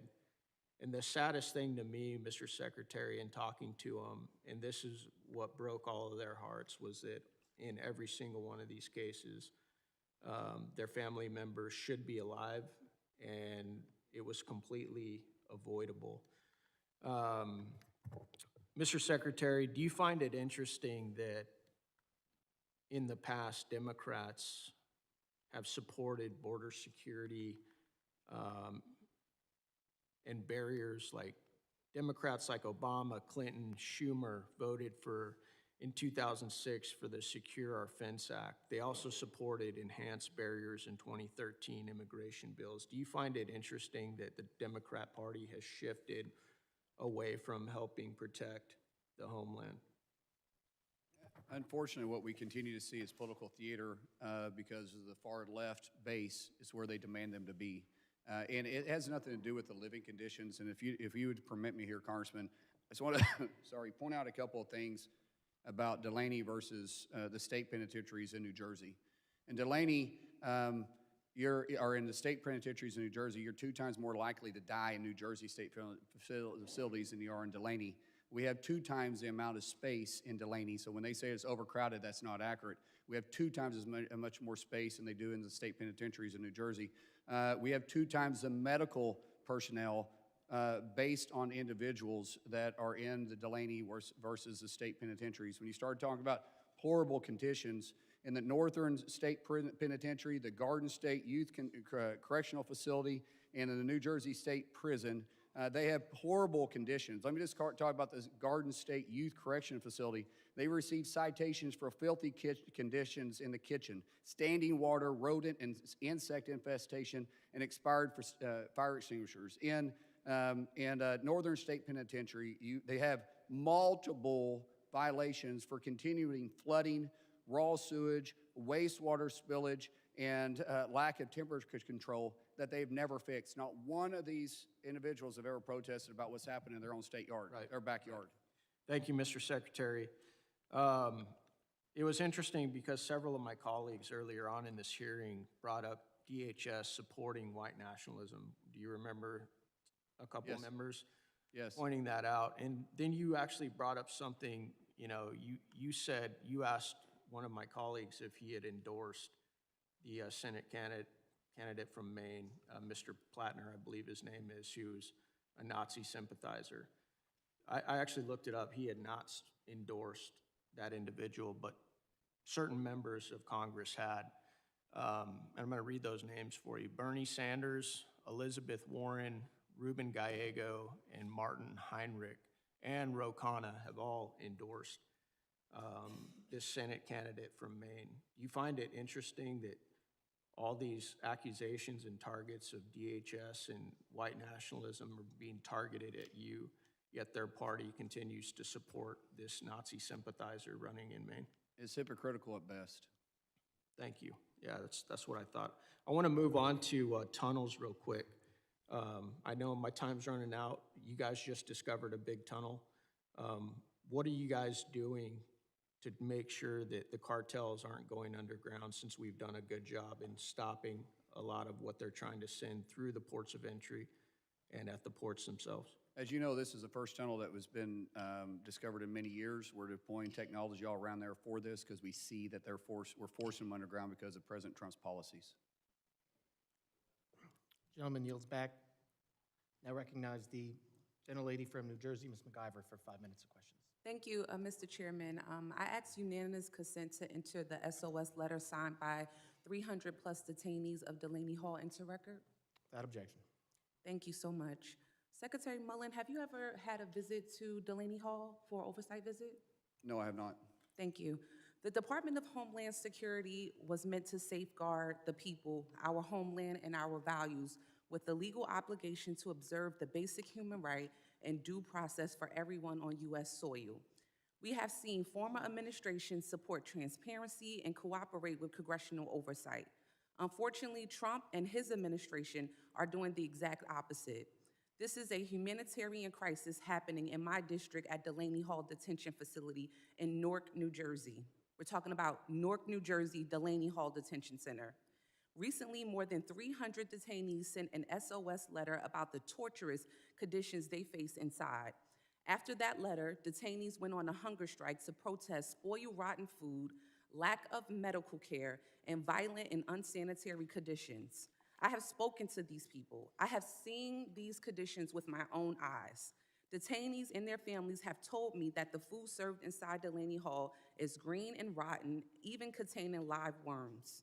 They report that shower walls are covered in black mold and that toilets are backed up in what can only be described as an overflowing sewage.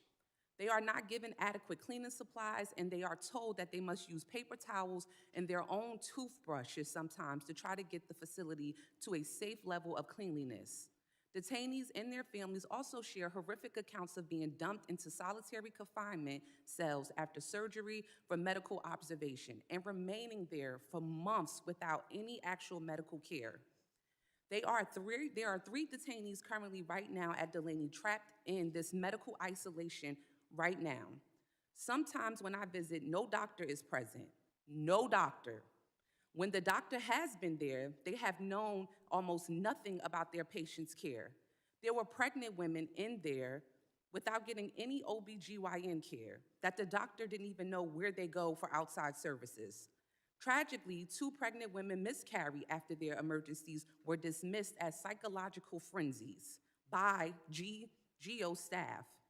Additionally, when they tell members of Congress about these conditions, when they participate in hunger strikes, when they try to seek help, they face retaliation in this facility and from ICE. Communication access is revoked, visitations are cut, and even worse, things happen to them. Instead of addressing these inhumane conditions and attempting to solve them, this administration has chosen to weaponize DHS to cover up the abuses. Thankfully, Secretary Mullin, you are here today to answer some of these questions that my colleagues have. The Department of Homeland Security issued official statements calling the hunger strike a complete fabrication, while quietly transferring 15 women from Delaney Hall to a facility in Louisiana soon after the hunger strike began, along with other detainees. They were transferred. One of those women transferred is a victim of medical neglect who miscarried. I will continue to say his name as well. 41-year-old Jean Wilson Brutus. He died within 24 hours of entering in ICE custody at Delaney Hall, and ICE passed his death off as natural causes. And even as family members and civil rights groups practice their constitutional right to peacefully protest, federal agents tased, pepper sprayed, and put them under arrest. Inside Delaney, officers beat detainees in Unit 2A and 2B, pepper sprayed them, and proceeded to cut off their communication with family and their attorneys by placing them under lockdown. Secretary Mullin, Unit 2A and 2B. Hopefully you're taking notes. This department has doubled down on partisan showmanship as well, even threatening to stop the processing of international flights in cities like mine in Newark, because they don't like that Americans are protesting inhumane conditions and demanding oversight and accountability. This is not a matter of politics. The American people are concerned by what they hear and are unwilling to give their hard-earned tax dollars to what is happening. Lastly, Secretary Mullin, you talk about racism a lot in today's hearing. You know what's racist? Is the fact that every detainee in Delaney Hall is a person of color. The cruelty runs to the top of DHS, weaponizing the immigration system for your president and this administration racist grievances. With that, I yield back. Gentlelady yields back. I now recognize the gentleman from New York, Mr. Lalota, for 5 minutes of questions. Thank you, Chairman. Thank you, Mr. Secretary, for being here and for your leadership and all your hard work to help secure our awesome homeland. I know, Mr. Secretary, that your short tenure as Homeland Security Secretary, you fought hard to ensure our people have the resources they need to do their jobs. In light of the DHS shutdowns, you've properly advocated for our people, that they receive compensation for their hard work so they can keep our homeland safe, and I want to thank you for your efforts there. Along those lines, Mr. Secretary, I want to talk about the housing allowances afforded to our Coast Guard personnel. My Long Island district is home to several Coast Guard equities, including Sector Field Office Mauritius, Marine Safety Unit Quorum, 8th Navigation Team Mauritius, Station Eaton's Neck, Station Shinnecock, and Station Montauk. Several of those bases, Mr. Secretary, are in the Hamptons. This isn't a trick question, Mr. Secretary, but what comes to your mind when you think of the Hamptons? Hamptons? Yes, sir. Someplace Not a trick question. I can't afford. What is it? Someplace I can't afford. That's the right answer. Would you be surprised to hear, Mr. Secretary, that the housing allowance afforded to Coast Guard personnel stationed in the Hamptons is the same? The housing allowance there is the same in the Hamptons as the amount afforded to those who were stationed in more affordable, middle-class, blue-collar neighborhoods elsewhere on Long Island. Is that a surprise to you that those two allowances are the same? Well, yeah, it is, but it isn't, because we have talked to the Commandant about this. We're looking at doing a pay raise across the force by 7%. We're looking at the housing too. The Commandant has made this an issue because, unfortunately, a lot of places where the Coast Guard has been for many, many years, it's a beautiful area, and communities have grown up around it, which has put a strain on housing. So we got to bring back Coast Guard housing to make it affordable. We're going to talk about Coast Guard housing in a few minutes, Mr. Secretary, and my staff is coming with a map in a moment. The disparity, the lack of Coast Guard personnel to afford to live in the areas they protect has caused many of them to live far away from their duty stations.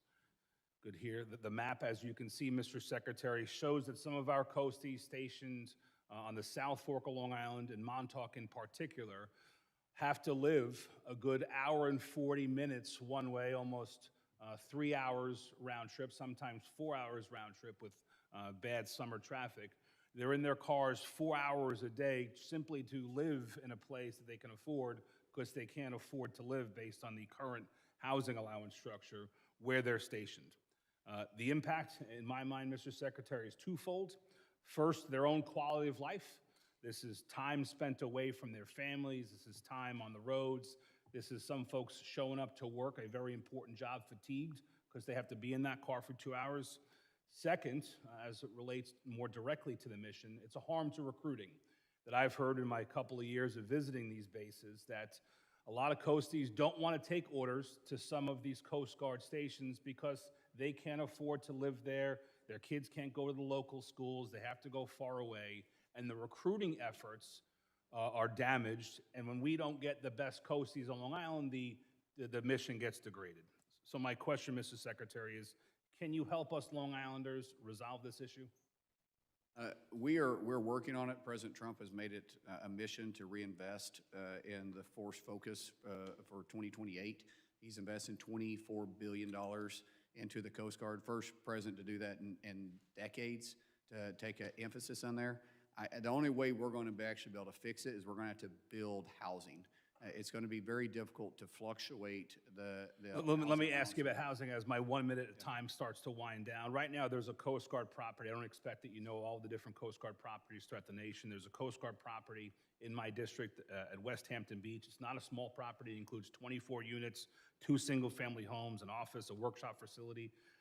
It was initially built in 1977, but we're going to sell it. I don't oppose the premise of selling it. But the question I have relates to what we do with the funds afterwards. I've asked some folks in and around the government, what are we going to do with the money once we divest ourselves of this very valuable piece of property? And the answer I've gotten so far, Mr. Secretary, is they're just going to put it into a national fund and figure out what to do with those dollars nationally. I've presented, Mr. Secretary, a very regional, a very localized problem that has a lot to do with money. We're going to cash out on this property. I don't oppose the cashing out.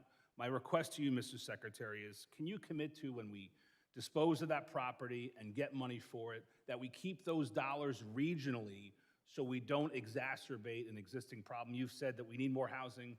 Let's reinvest those dollars more locally so we don't have complicated an existing problem. We'll look into that. I do understand the situation that we have here because it's very costly because of the environmental impacts we have in that area to develop it, because we're going to have to basically tear down those buildings and rebuild it. But I would think it only makes sense to reinvest in housing. Thank you, Mr. Secretary. Appreciate your leadership, sir. Gentleman yields back. I now recognize the gentlelady from Texas, Ms. Johnson, for 5 minutes of questions. Thank you, Mr. Chairman, Mr. Ranking Member, and Mr. Secretary. Thank you for being here today. DHS personnel carry enormous responsibilities every single day.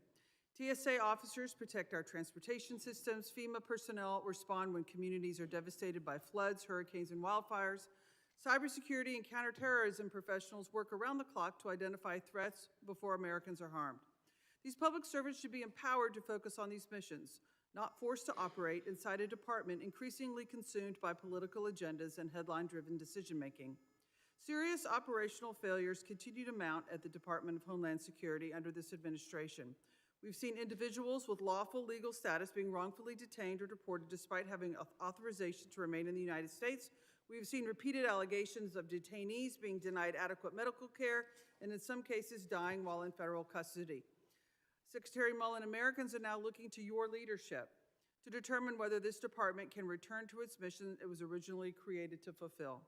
They want to know what steps you are taking to restore professionalism within DHS, improve oversight of detention facilities, prevent further deaths in federal custody, stop the wrongful deportation of individuals with legal status, eliminate political interference inside FEMA, improve training and operational standards for enforcement personnel, and ensure that disaster response decisions are driven by urgency and public safety rather than bureaucracy and politics. To highlight some of the incompetence we've seen over the past year, I want to take a moment to quote directly from the final report, which was released earlier this month, issued by the President's own FEMA Review Council under the Trump administration. This report was not written by Democrats. This was your administration's own assessment of FEMA. And frankly, the report reads like a broader indictment of how this agency has been allowed to deteriorate over the past year. The report states that FEMA acknowledges concerns about staffing sufficiency, disaster response delays, and operational shortcomings that have weakened FEMA's disaster response capabilities. Americans in my home state saw the consequences of those failures during Texas floods. An overwhelmed system, staffing concerns, and response delays left families waiting for help during one of the worst disasters in our recent history. So frankly, I think you and this administration should spend less time turning DHS into a political messaging operation and more time focused on fixing these failures. And Mr. Secretary, I was sitting here listening to my colleagues, and I too have a line of questions about a gentleman in one of my constituents that died in DHS custody. And I too have letters written to DHS that have been unresponded to. This seems to be a pattern and practice. In fairness to you, a lot of it was from your predecessor. But we as members of Congress deserve timely responses to our inquiries when we have constituents that have had terrible outcomings with your agency. And I heard you say earlier that you're committed to do that. And I hope that's true for the letters that my office have sent you on multiple occasions relating to a death of Mr. Paktawali. He was a 41-year-old husband and father who was brought here on the Afghan evac program.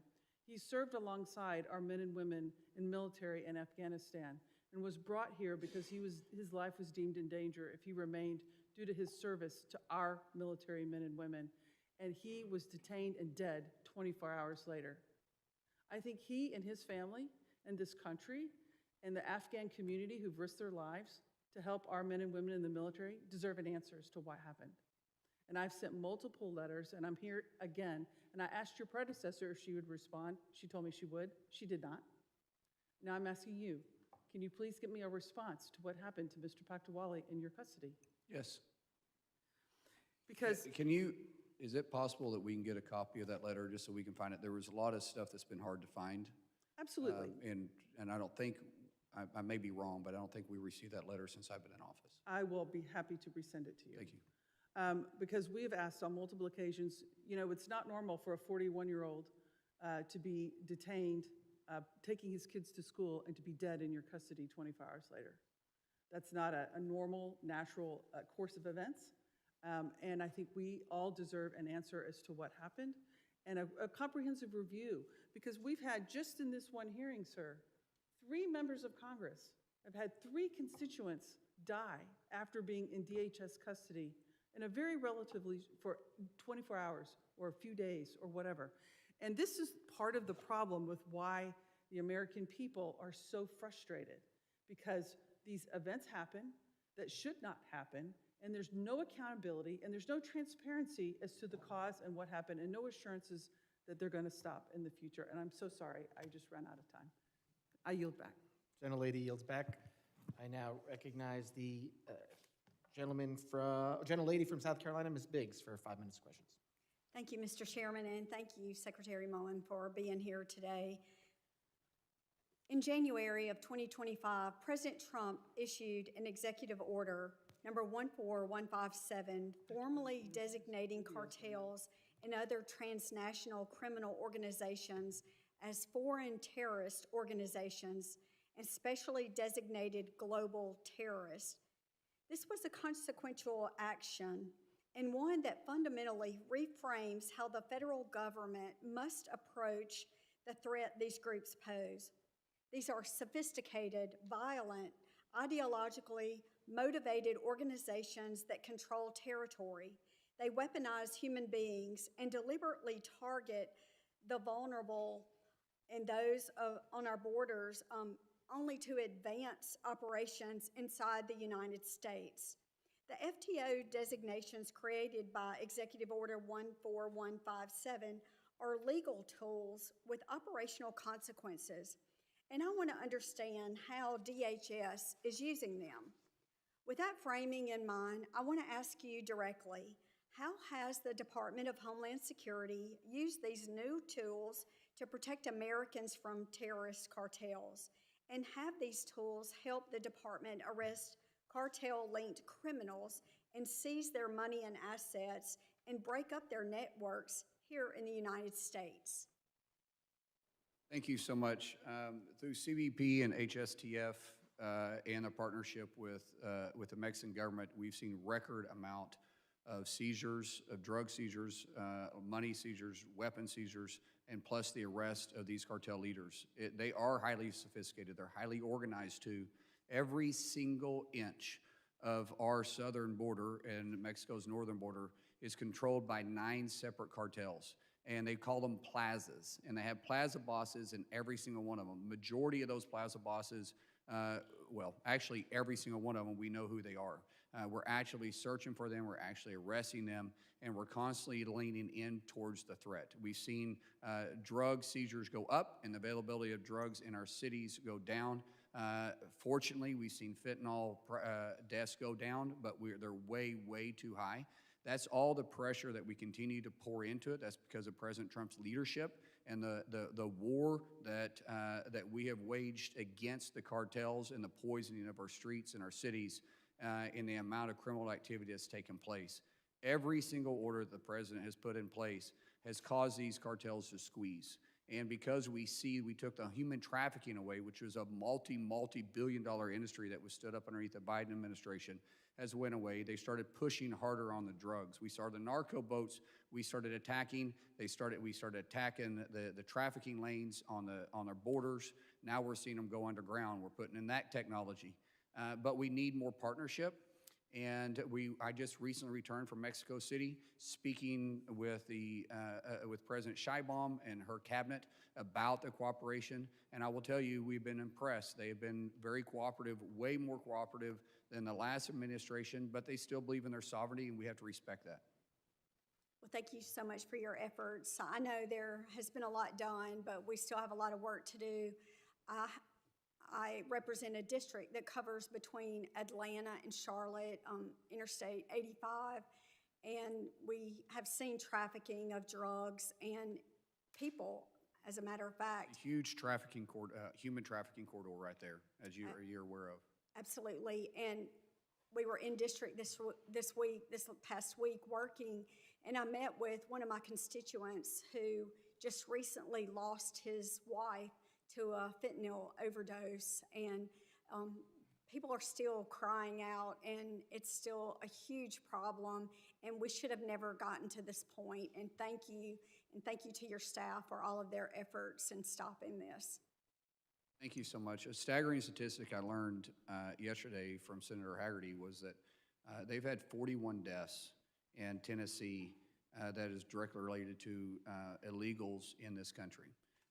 That's part of the problem with the human trafficking. The drugs are a second problem. Every death that comes from illegal drugs coming in the country or from someone that was entered in this country illegally is one too many. It should never happen.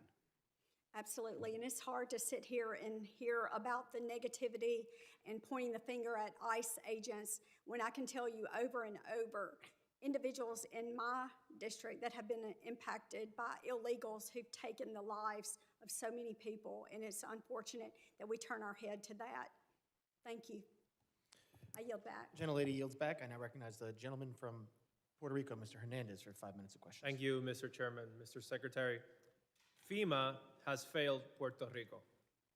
We're 3 months away from the 9th anniversary of Hurricane Maria, and there's still over $24 billion left to disperse. According to a RAND report, at the current pace, the reconstruction projects won't be finished until 2051, basically after my newborn baby graduates from college and when he is probably graduating from grad school. This is not by accident, this is by design. There's an Inspector General report that says that inadequate technical assistance and guidance from FEMA is responsible for the slow disbursement of funds. The Trump administration is largely responsible for this failure. Kristi Noem made things a lot worse. She enacted a stupid, ridiculous, absurd policy that anything over $100,000 had to be signed off by her. That blocked over $2 billion for Puerto Rico. Secretary Mullin, I believe you rescinded that policy. Do you agree that it was a bad policy? People have different leadership styles. That's not my leadership style. I believe in empowering people. But it's a yes or no question. Do you agree it was a bad policy? It's not personal It wasn't towards my us. decision. I'm just saying I just managed different. Well, you decided to rescind the policy, Well, right? if you hire different managers for different parts of the Okay, company we I used to think we own, agree it they'll was a manage bad different. policy. Thank you. Would you support legislation to make sure that policy doesn't get reinstated? Would you support legislation to basically enact your I don't- leadership preference that I no that longer policy make the is- policy, you guys do. I will enact whatever you guys pass. And would you be supportive of that? You have I opinions don't, over policy. You're here it's giving not my, your it's not my opinion over place to lean budget. in on the policy. I just want to get my agency funded, that's it. Okay, I think you do lean in on policy a lot. You're doing it today constantly, but I think you should. I have a bill called the Disaster say Aid Without propose- Delay I Act. should say Sorry, propose I reclaim my policy, sorry. time. I reclaim my time. My bill, the Disaster Aid Without Delay Act, would do just that, and I hope my colleagues join in co-sponsoring it. Now, Mr. Mullin, on February 20th, after meeting with our governor, Kristi Noem fired FEMA's Puerto Rico Recovery Coordinator, Andres Garcia Martino. On May 20th, 3 months later, we found out he was reinstated. Why was he fired? I wasn't the one that fired him, I don't know. Why was he reinstated? Well, we're looking for good people to be put in place, and people have different ideas. I reinstated several people in court, including my deputy secretary that's sitting beside me. So is it common to fire and rehire people at DHS right now? No, I think people have different management styles. Is that good for the agency's stability? You want me to answer the question? Sorry? I mean, you asked me a question, I'm willing to Is answer it. that I don't good- want to talk over you. Okay. But Is it good for the office's stability to be firing and we rehiring? have different management styles. That's just common in any business or government. When you have bring in different leadership, they have different management styles, and they look at things differently because they may reprioritize their roles. Okay. And that's what we did. Since I'm running out of time, Mr. Mullin, are you familiar with Core 3? Did you say Core 3? Yes. I don't know if I am or not, sir. Okay, it's a central office for recovery, reconstruction, and Oh, yes. resiliency that manages FEMA funds for Puerto Rico, the largest amount in history. So a month ago, Core 3 announced that FEMA approved an extension for the period of performance for almost 600 disaster reconstruction projects in Puerto Rico. Are you familiar with the term period I am. of performance? I Yeah. am. So do you support a blanket extension of the completion deadline for all projects in Puerto Rico until 2035? I don't, and unfortunately, sir, I've got a great relationship with your governor there. I think she's absolutely wonderful. And she's proposed that, Yeah, and it's something that I think we and should it's- all support. Yes, and we have talked multiple times. Unfortunately, we found with rebuilding this grid in the first go-around, and including through the Biden administration, is a lot of the funds that we were awarded through FEMA just wasn't getting to where they need to go, and while the millions of dollars have been spent, you couldn't see the progression like you would here inside the states. So would We you had to say- stop and say, listen, there must be fraud going on, or they're incapable of doing it themselves. And let me reclaim my time, and I appreciate that answer. It's the government of Puerto Rico who's been administering these funds during the past 9 years since the hurricane happened. So would you say that this fraud is occurring under those governments of Puerto Rico? No, I'm not saying that. I'm saying that we're putting in safeguards. We're relooking at the program to make sure that it is used for its intended purpose and not have the broad abuse that it could take place the way it was But written before. then do you have a lot of proof of abuse? Sorry? Do you have proof of the abuse? Well, we're still looking into that. Yeah, because According to the last we don't administration. wanna, I'm sorry, but I'm running out of time. We don't want to wait more. We've waited too long. At the current pace, you're gonna make us wait until 2051. Your agency is responsible for this problem. Your agency is responsible for fixing Not this responsible for problem. the failed system, sir. And- The failed system in And Puerto Rico was abused your for agency many should do years. more to make sure the reconstruction of Puerto Rico is finished in a timely manner. Thank you, and I'm out of time. Gentleman yields back. I now recognize the gentleman from Colorado, Mr. Evans, for 5 minutes of questions. Thank you, Chairman, Ranking Member, and of course to the Secretary for coming today. And thanks to the new administration and Republicans in Congress, the border is secure and our homeland safer. Unfortunately, in places like Colorado, sanctuary states and sanctuary cities and their soft-on-crime policies are continuing to endanger communities. In Colorado and Denver today, homicides in Denver are up 50% compared to this time last year. Colorado's got 2% of the nation's population, but 10% of the human trafficking in Colorado. And we're one of only a handful of states in the country where overdose death rates are going back up again. And so, Mr. Secretary, we know who's responsible for a lot of that. It's the cartels, the foreign terrorist organizations, the organized criminal enterprises. And that's why I support policies to identify and dismantle these organizations that are bringing death and poison into our communities. And so my question to you is, Mr. Secretary, you mentioned it earlier, deporting the worst of the worst. How are you prioritizing immigration enforcement resources on these terrorists, criminals, drug dealers, gangbangers, and how are sanctuary policies impeding your efforts? Sir, there's a couple answers in this one. First of all, the 287G program, where we partner with local law enforcement and state law enforcement, really helps put the pressure on these illegals. It's where we reimburse a local community, the state, for equipment, for hours that they put in to help go after the worst of the worst. We don't see that cooperation in throughout Colorado because of Governor Polis's policies. We also have a huge issue with the lax banking policies in the state banking system with the drug trafficking. It creates a safe haven for money laundering to take place throughout Colorado, and we see some of the worst places in Denver. When you do that, you encourage that kind of behavior. When you become a sanctuary city, you don't just become a sanctuary city where you're housing criminals, but that criminal activity pushes out from that state into surrounding states and surrounding areas, and then you attract more of that criminal activity because the individuals feel like they're safe in there. They don't have to worry about local law enforcement looking at them because they're a sanctuary city. They know they'll be pulled over and be released. Even when we ask for retainer on some of these individuals that have serious criminal backgrounds, they release them constantly. And I know it's not the state police or the local law enforcement. They want to do their job. It's the local officials and your governor that's handcuffing them from being able to enforce the rule of law.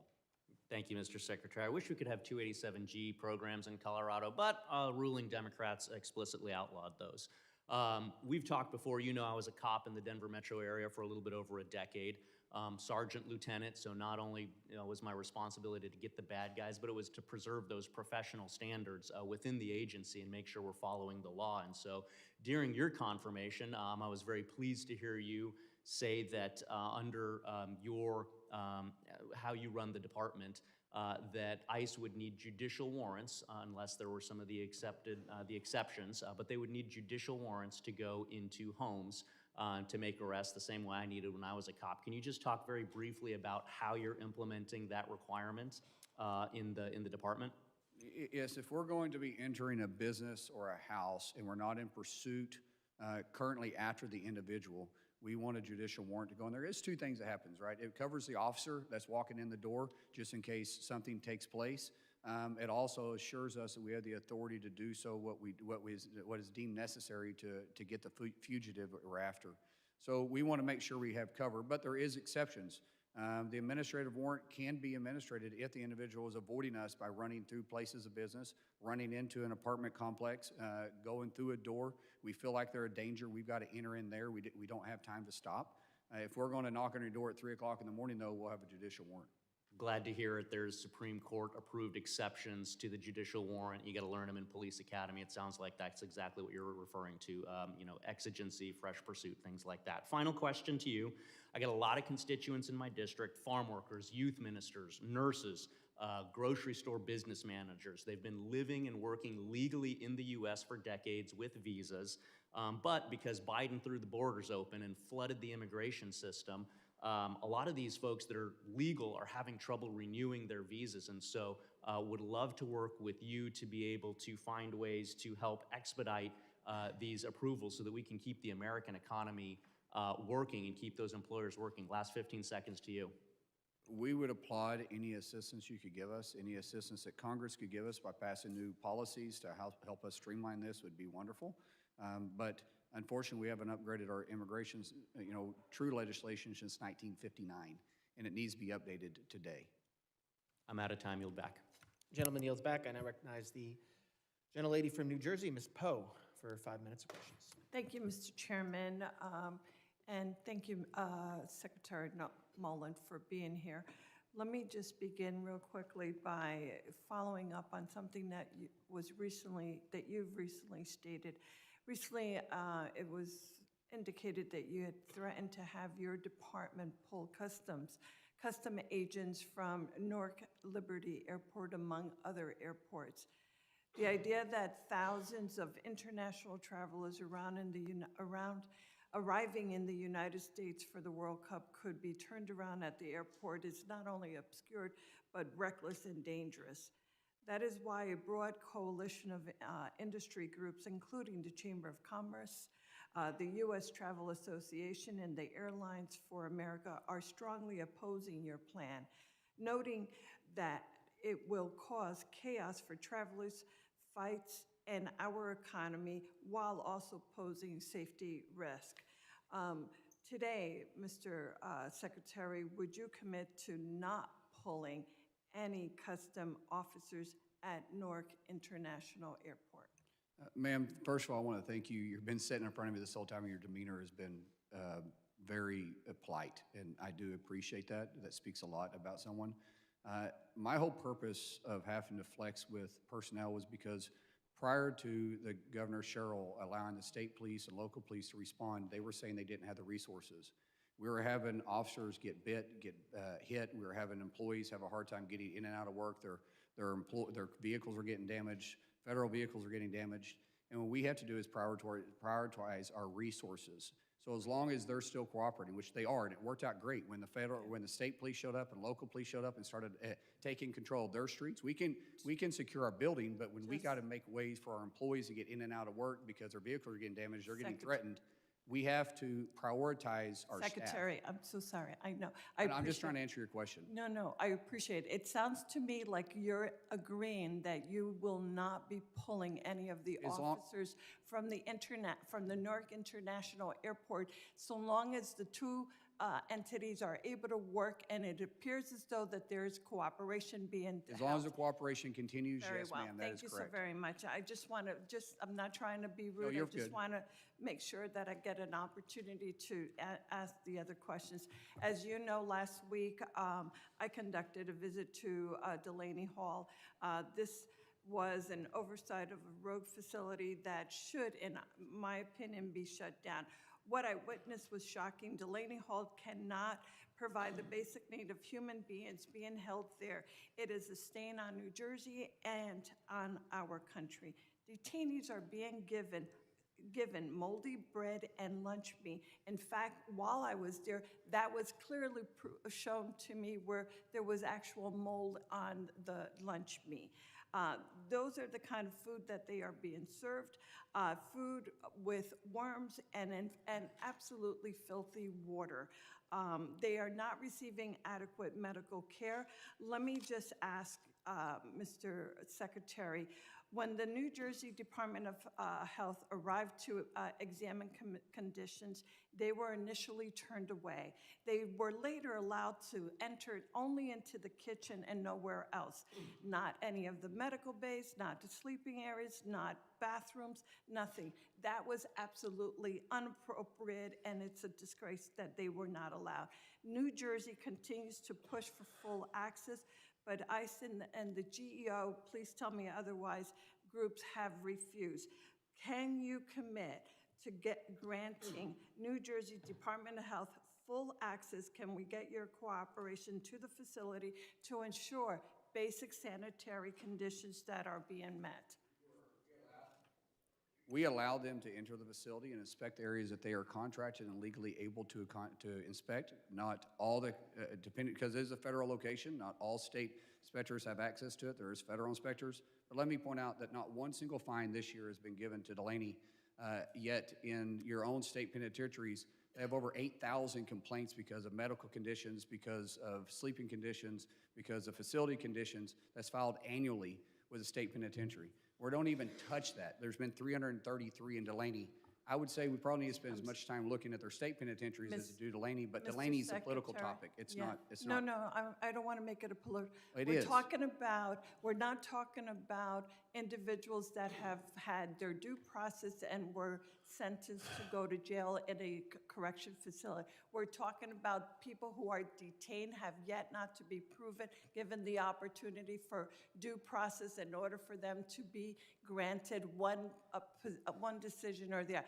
Very, very different situation that we're talking about here. Thank you, Mr. Secretary. Chairman, I yield back. Gentlelady yields back, and I recognize the gentleman from North Carolina. Thank you, Mr. Secretary. Just a point of reference, I believe it was President Obama who opened up an ICE facility at Delaney Hall, so your point is well taken. That is This correct. is strictly political. It's strictly political, and I think that that your agency is doing quite well when one of my Democrat colleagues just complained that an illegal immigrant subject to deportation had a legitimate complaint that he was not being served ethnic food. That was stated just across the aisle to you, that we need to provide a menu service for their ethnic food before they are deported. I find it just staggering. And what's most staggering about this, Mr. Secretary, is that unchecked mass migration obviously transforms our country for the worse. We saw that over the last 5 to 6 years, the Biden open border. It was felt in every pillar, every corner of our country, but it remains integral to the Democrats and their policies. They're still defending it, they're still promoting it, they're still fighting for it. And when you look at the effects of it, it's very obvious that mass migration robs Americans of a whole lot, of the American dream, of public safety, of good schools, of affordable health care.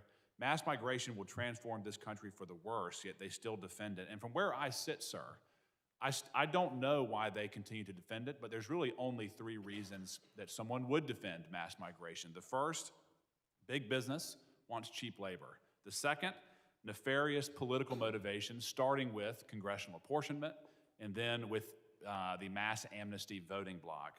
And then second, some type of twisted ideology that Americans owe the world free healthcare, free schooling, free housing on our soil. And I find every one of those justifications disqualifying. Thank you for your partnership in trying to get this problem under control. And I want to give you a chance to respond to some of the unbelievably slanderous accusations that you have been the recipient of at this hearing. First, that those who are resisting you in New Jersey and elsewhere in sanctuary jurisdictions, that they are peaceful protests. Your response?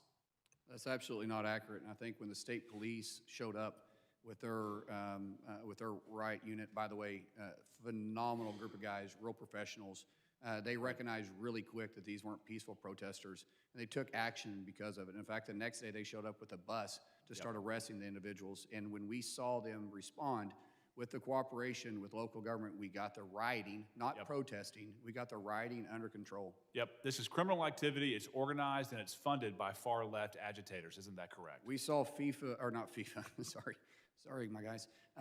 We saw Antifa flags being flown. We were doing facial recognition out there. We saw individuals coming in from Portland that had organized those riots.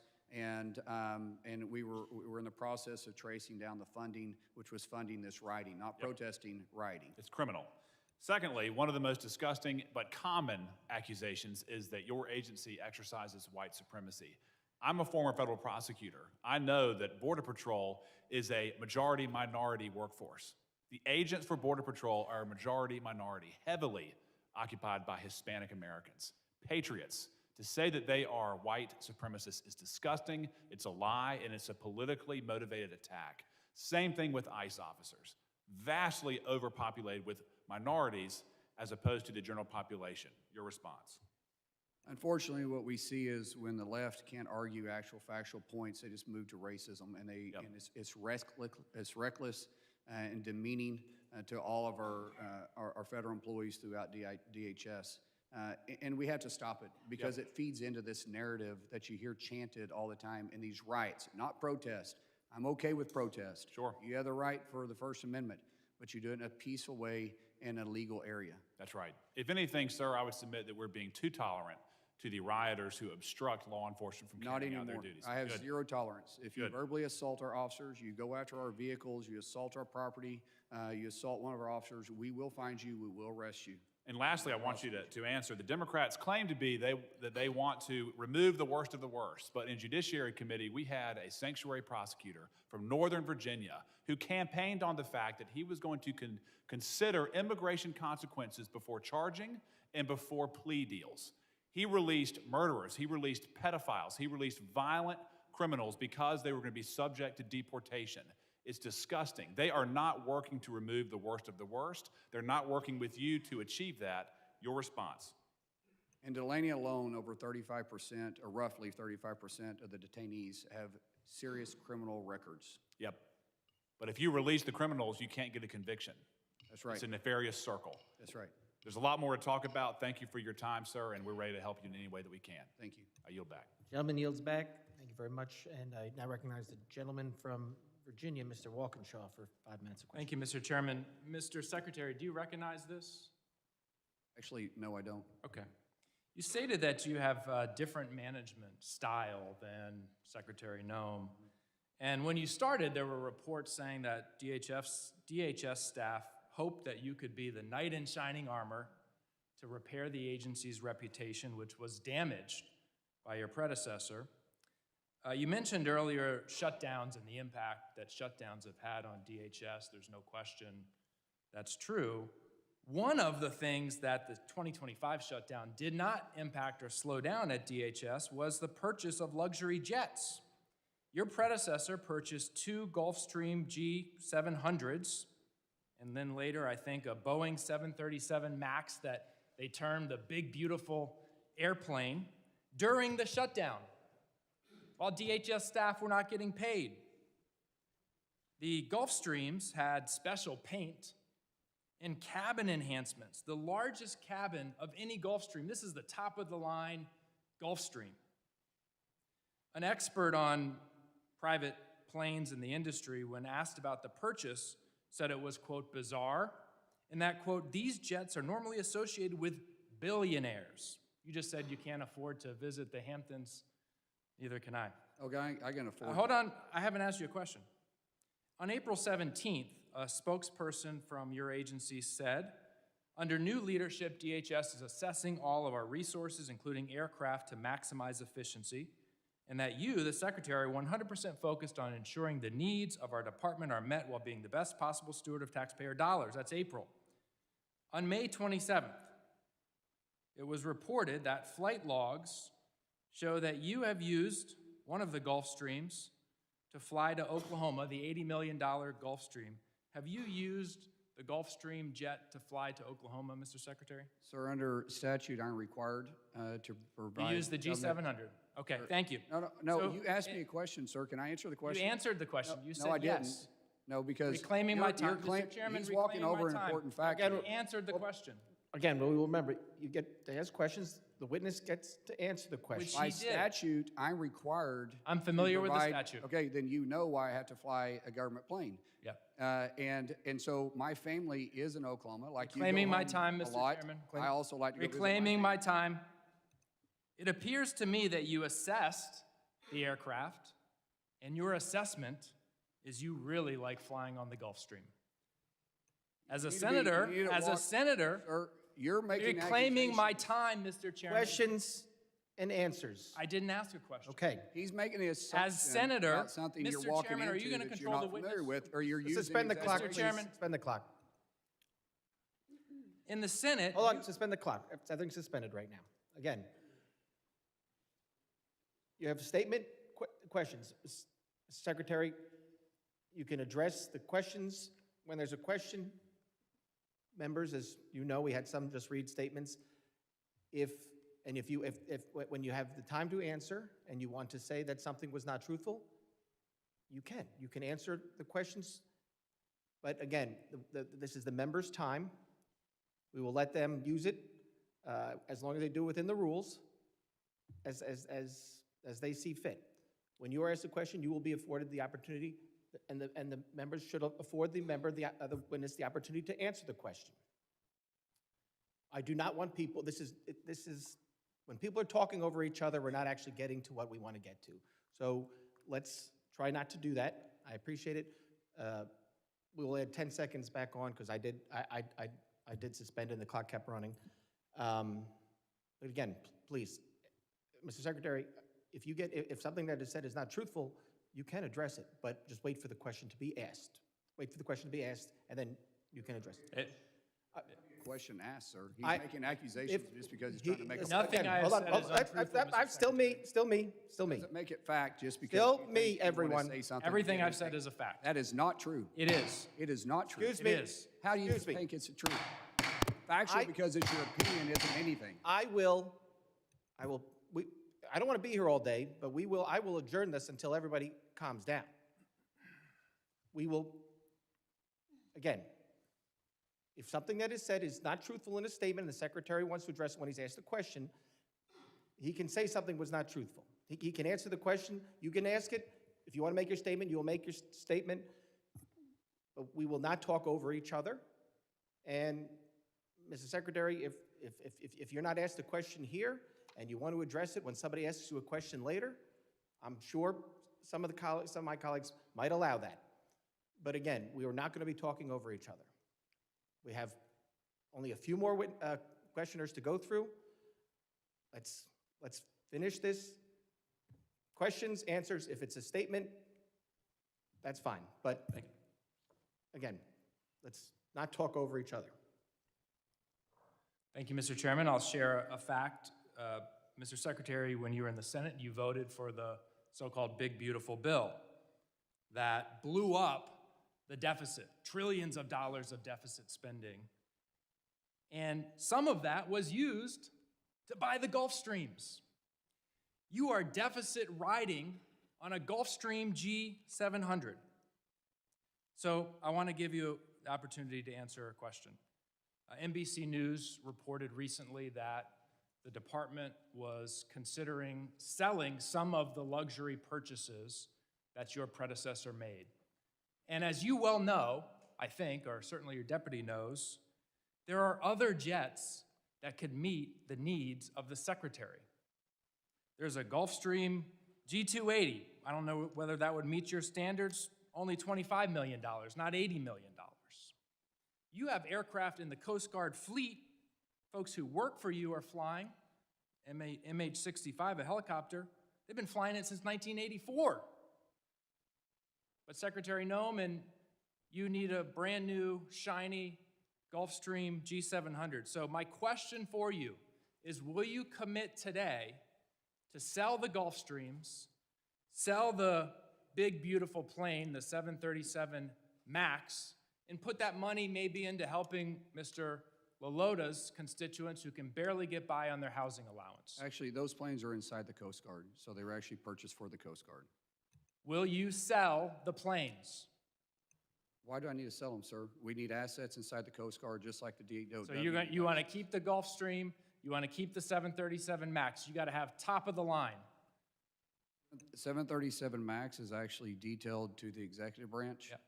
And I've never seen it. Oh, actually, I've seen it. I drove by it. I've never.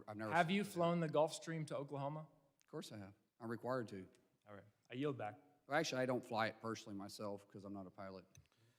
Gentleman yields back. I now recognize the gentleman from California, Mr. Fong, for 5 minutes of questions. Thank you, Mr. Speaker. Thank you, Mr. Secretary. I want to congratulate you on your appointment. You're the right man for the job, and I look forward to working with you. I know, as someone who represents Bakersfield, you have a personal relationship traveling with your son for medical treatment. So we just appreciate just you acknowledging, I guess, our region. I want to give you some time to address any questions that you felt you didn't get to answer. Well, I think what is failed to mention is because of the continuity that I'm required to be in communication 24/7, 365 days a week, I cannot fly commercial. I'm required by statute, the same as the Department of War, same thing as the Department of Justice, same thing as the Vice President and the President. We have to be in communication at all times. So if I'm going to go see my family, which my family lives in Oklahoma, I'm required to take that. If I had other means, I'd be happy to take it. But just like I did when I was in the Senate, I flew back and forth every weekend. Thank you. I want to as a Californian, we certainly are concerned about the planning for the World Cup as well as the LA Olympics in 2028, heightened threat environment. Clearly, the two Homeland Security shutdowns were not good, and certainly we as Republicans, we've been trying to give you the resources that you need. With that being said, these two international events will test every level of our Homeland Security operations. You know, as the Secretary now, what are the top vulnerabilities that keep you up at night, and what resources do you need to address these challenges? The biggest concern I have is honestly with drone defense. Our countermeasures with drones is I wouldn't say a vulnerability, but it is one of the areas that we are struggling with every single day. When we start talking about the soft areas, having great cooperation with local law enforcement is vitally important to us. Soft areas are areas outside of our perimeter, leading up to the perimeter.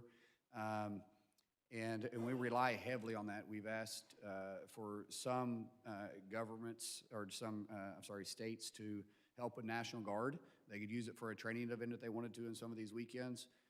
We have, a lot of these cities are going to be doing every other day, we'll have an event at their facility for weeks on end.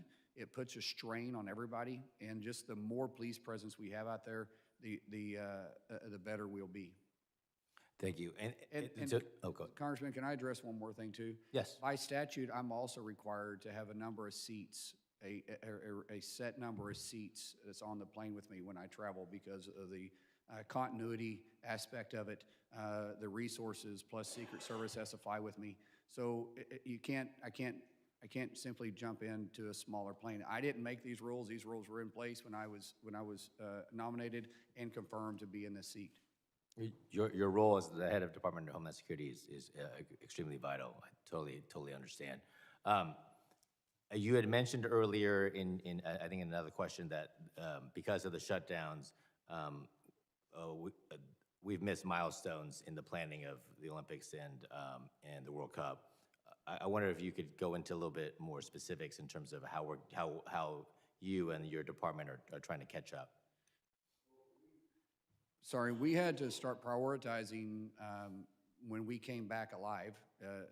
After 76 days of being shut down is what I say. When we came back alive, we started to prioritize what we can put efforts to, because during the shutdown, we weren't able, because we didn't have the employees and we didn't have the department to be able to start issuing these FEMA grants that we need to run with all the host cities for the Olympics and also FIFA. So when we came back alive, we had to start really focusing on FIFA because we were behind and those agencies were hurting for finances. We had to put all efforts into it. Now, we're caught up. Well, we're not totally caught up, Troy, but we're close to being caught up. And as soon as FIFA is over, which is the 19th of July, is that correct, sir? I think it's the 19th of July is or the 18th, one of the two of July, we will be able to start focusing on Olympics again. Just let me add too. We, in the last 3 weeks since Secretary has taken over, we've released $6 billion in FEMA, and a big part of that to get back out to the states because we were pent up with these shutdowns. And I'll also just add to this is that one of the hardest part is what we've had to piece together the big beautiful bill money and the appropriations. Something we really haven't talked a whole lot about today is FY27 and what we're doing here today. So, I think at some point, I would just say, big things that are out there. They talked about the TSA passenger fee. That was something every year in the president's budget, we put that forward and we asked for you guys to give that to us to make the investments in TSA. Same thing this year. We hope that you guys would help us out. We'd really be able to use that money for the technology to help screen for this big event for FIFA. I appreciate that. I run out of time, but thank you for your questions. So we should focus on the topic of the committee hearing. And with that, I yield back. Gentleman yields back. I now recognize the gentlelady from New Jersey, Ms. Mejia, for 5 minutes. Thank you, Chairman. Thank you, Ranking Member Thompson, Secretary Mullin. You called our complaints about facilities like Delaney Hall a hoax and have stated that detainees receive health care, 3 meals a day, due process. But I will say that from dozens of conversations, like my colleagues Poe and MacGyver, that I have personally had with detainees and what I have witnessed at Delaney Hall and at the Elizabeth Detention Center, I can say that I am horrified about the conditions that I am seeing, that I have witnessed in these facilities. The most shocking, to be honest, is what I would describe as medical abuse. I will say that I met detainees who complained about weaponized poor sanitation, spoiled food, specifically lack of medical care, and as it is related to their medication, a level of abuse that frankly is putting immigrants' lives and detainees' lives at risk. I will share that I interviewed teenagers, pregnant mothers, the elderly, vulnerable people with chronic conditions, and here's what I heard. I met detainees who were given critical medications sporadically: insulin, metformin, diabetes medication, other diabetes medication, high blood pressure medication, cholesterol medication, thyroid medication, hormonal medication, all medication that, if given sporadically, can in fact harm an individual's lives. I met detainees who not only were given their medications sporadically or had their dosages lowered without consultation of their doctors, but I met detainees who were not even made aware of what medication they were given, just handed a bunch of pills and not told what had changed and whether or not any additions had been made. I also met detainees with chronic health conditions that were not being treated at all, or if they were being treated insufficiently. So, sir, I'm going to make it easy. I would like to ask you a few yes or no questions since we're short on time. Again, questions. So first, do you audit how many detainees have chronic illnesses like diabetes, cancer, heart disease, or any chronic disease? Yes or no? As I said before, we provide 2 times the medical personnel Yes or no, per sir, person because I'm than the short New on Jersey time. State Penitentiary does. So you do audit I the didn't say that. who's I impacted? don't know if we audit that specific issue. but Okay, we so are that's a constantly no. overseeing our Okay, I'm going to medical take that staff. as a no. Do you monitor the conditions of detainees as warranted and prescribed by their doctors and not just by ICE employees or contractors? We have Yes or 2 no? times more medical staff than the state penitentiary does per Do individual. you monitor the conditions of detainees who have chronic conditions as prescribed by their doctors? Yes or We no? have 2 times the medical personnel than Okay, its I'm own going to state take that penitentiary. as a I do not know the answer. Third question, detainees complain of healthcare treatment taking up to a week or more. Do you audit or track how long it takes between complaining about a health condition and the time it takes to receive care? Yes or no? In the state penitentiary, a 48-hour We're not notice for talking about healthcare state goes penitentiaries, sir. 40 You to do not 35% oversee. unanswered. I'm not speaking of state penitentiaries. I'm speaking of Delaney Hall Our and immigrant standards detention pass centers. and succeed your own state Okay, penitentiary so that you as pay I no attention understand to. it, yet again, the answer is I don't know. Will you allow New Jersey's Department of Health to conduct full and routine inspections of all areas, including areas that have impact on the health of detainees and staff? Where they are legally able to go by state statute and the federal contract, we will allow them to enter, which is what So we did if the the other day. bathrooms pose a health threat, are they allowed to go inspect the bathrooms? Depends on what's within their contract and our state agreement that we have with that federal So facility. I am hearing that it's a yes, that they should, given that detainees. Where they are legally able to go based on the contract Okay, we so have with the again, state, I'm not for going to take political that as a purposes. I don't know. Will you provide the state with the number of individuals that are detained, the number of seniors, pregnant women, individuals with chronic diseases like diabetes, congestive heart failure, hormonal conditions, cancer, or more? We are required to report. We will report. By the way, you made a statement about teenagers. I being out there. haven't We finished. don't hire. We You don't can add hold in a youth moment. there. Will you institute a no tolerance policy for retaliation against any detainee or staffer that is a whistleblower? Is that a no? Gentlemen, gentlelady's time is now expired. And I recognize the gentleman from Tennessee, Mr. Van Epps, for 5 minutes of questions. Thank you, Mr. Chairman, for convening this hearing today, and thank you, Secretary Mullin and Deputy Secretary Edgar, for joining us. You both lead one of the most critical components of our entire government. The men and women of the Department of Homeland Security devote every day to keeping Americans safe at home. And as a citizen and as a father, thank you for all you do. The first group of questions are on the alignment between DHS and local law enforcement. There's an opportunity to improve DHS intelligence and analysis, intel sharing with local law enforcement that we have worked on and you all are leading on so that intelligence sharing is a two-way street. Can you discuss how your plan to consolidate INA with other offices to report directly to you will affect reporting structures and improve intel sharing, and how it will better enable DHS's relationship with local law enforcement who need actionable intelligence?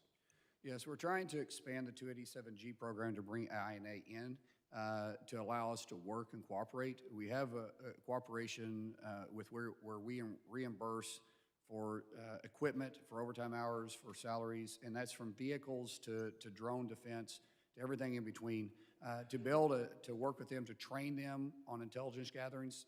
There's a lot of small municipalities that doesn't have the ability to do so. If we're able to give a grant to them where they can hire somebody full-time, and then we're able to train them and bring them up for training facilities, that's what we're doing. We have the ability to do it in a small scale. If we can include it in the 287G program, it'd be extremely helpful. Great, thanks, sir. Next question. How is DHS working with fusion centers in every state to maximize communication, clarity, and effectiveness? And many fusion centers are heavily reliant on DHS grants for staffing. How will this budget better support fusion center functions and relationships with DHS components? Yeah, hey, I'm going to go ahead and answer that. So, and it kind of relates to your first question. The way that INA is set up, we have 88 different fusion centers across the U.S. we insert ourselves into. So we are the key line between the intelligence community and the law enforcement community into the local jurisdiction. So this budget, as you know, is kind of a combination between FY27, what we've asked for at DHS, and FY27, what the ODNI asked for in Title 50 type money, because a lot of stuff that we do is classified. So the way this is set up, the OSIM consolidation that you asked about that actually consolidates INA, one of the benefits of that that the president put forward is that we'll be able to consolidate the mission support, the things that aren't so focused on the fusion centers, like CFOs, 3 CFOs for those different groups, procurement leads, all that. We basically are taking a lot of the back office out of that organization and being able to focus it on fusion centers. Great. Thank you, sir. Moving on to the Coast Guard, the budget request follows through on transforming the Coast Guard to meet modern needs. As the Arctic grows increasingly competitive, the Coast Guard is a critical piece of the U.S. force posture in the region. How does this budget support increased Coast Guard operations in the Arctic, and what else is necessary to ensure a capable and sustained presence in the Arctic? Icebreakers are obviously a huge asset that we lack. We have one icebreaker, Russia has 49.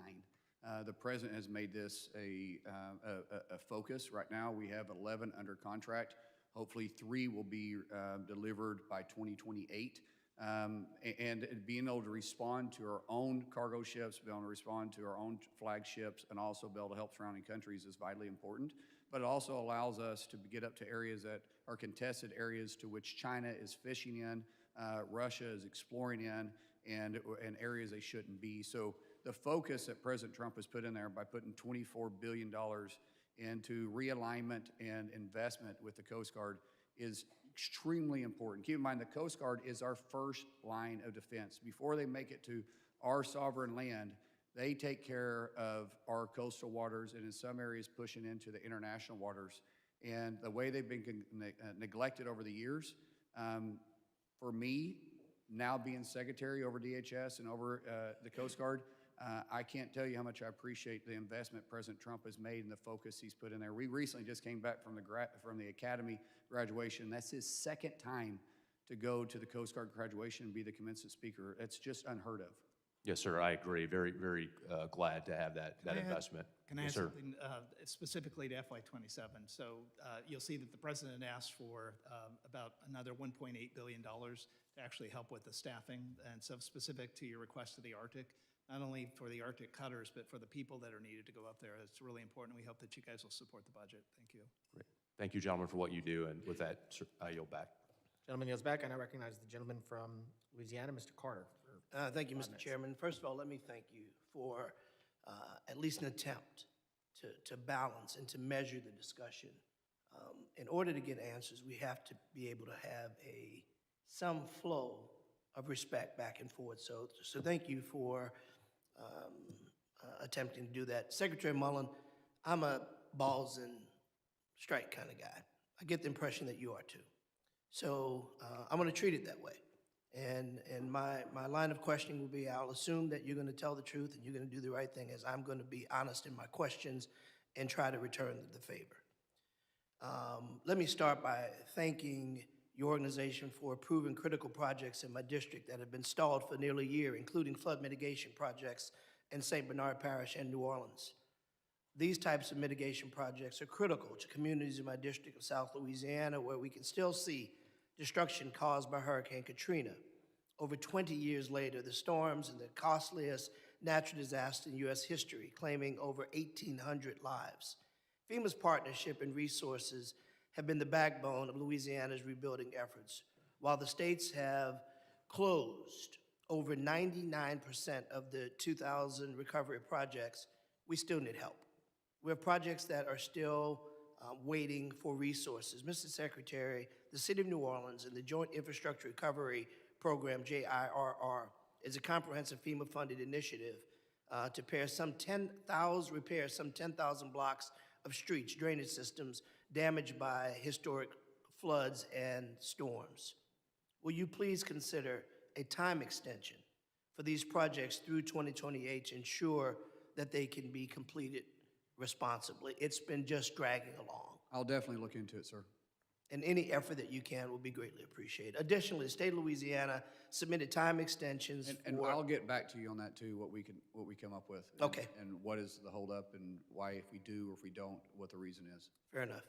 Additionally, Louisiana submitted time extensions for 43 other Katrina-related infrastructure and facilities recovery projects across South Louisiana. These projects face extraordinary challenges beyond grantees' control, including COVID-19 disruptions and construction firms' capacity supply chain. They were held up. Will you please also consider time extensions for these last few Katrina projects? Yes, sir, I'll definitely look into it. And once again, I'll get back to you with our findings on it. Fair enough. Finally, I'd like to bring to your attention the impact of the recent Jones Act waiver on the American mariners. The Merchant Marine Act of 1920, also known as the Jones Act, requires that goods shipped between the U.S.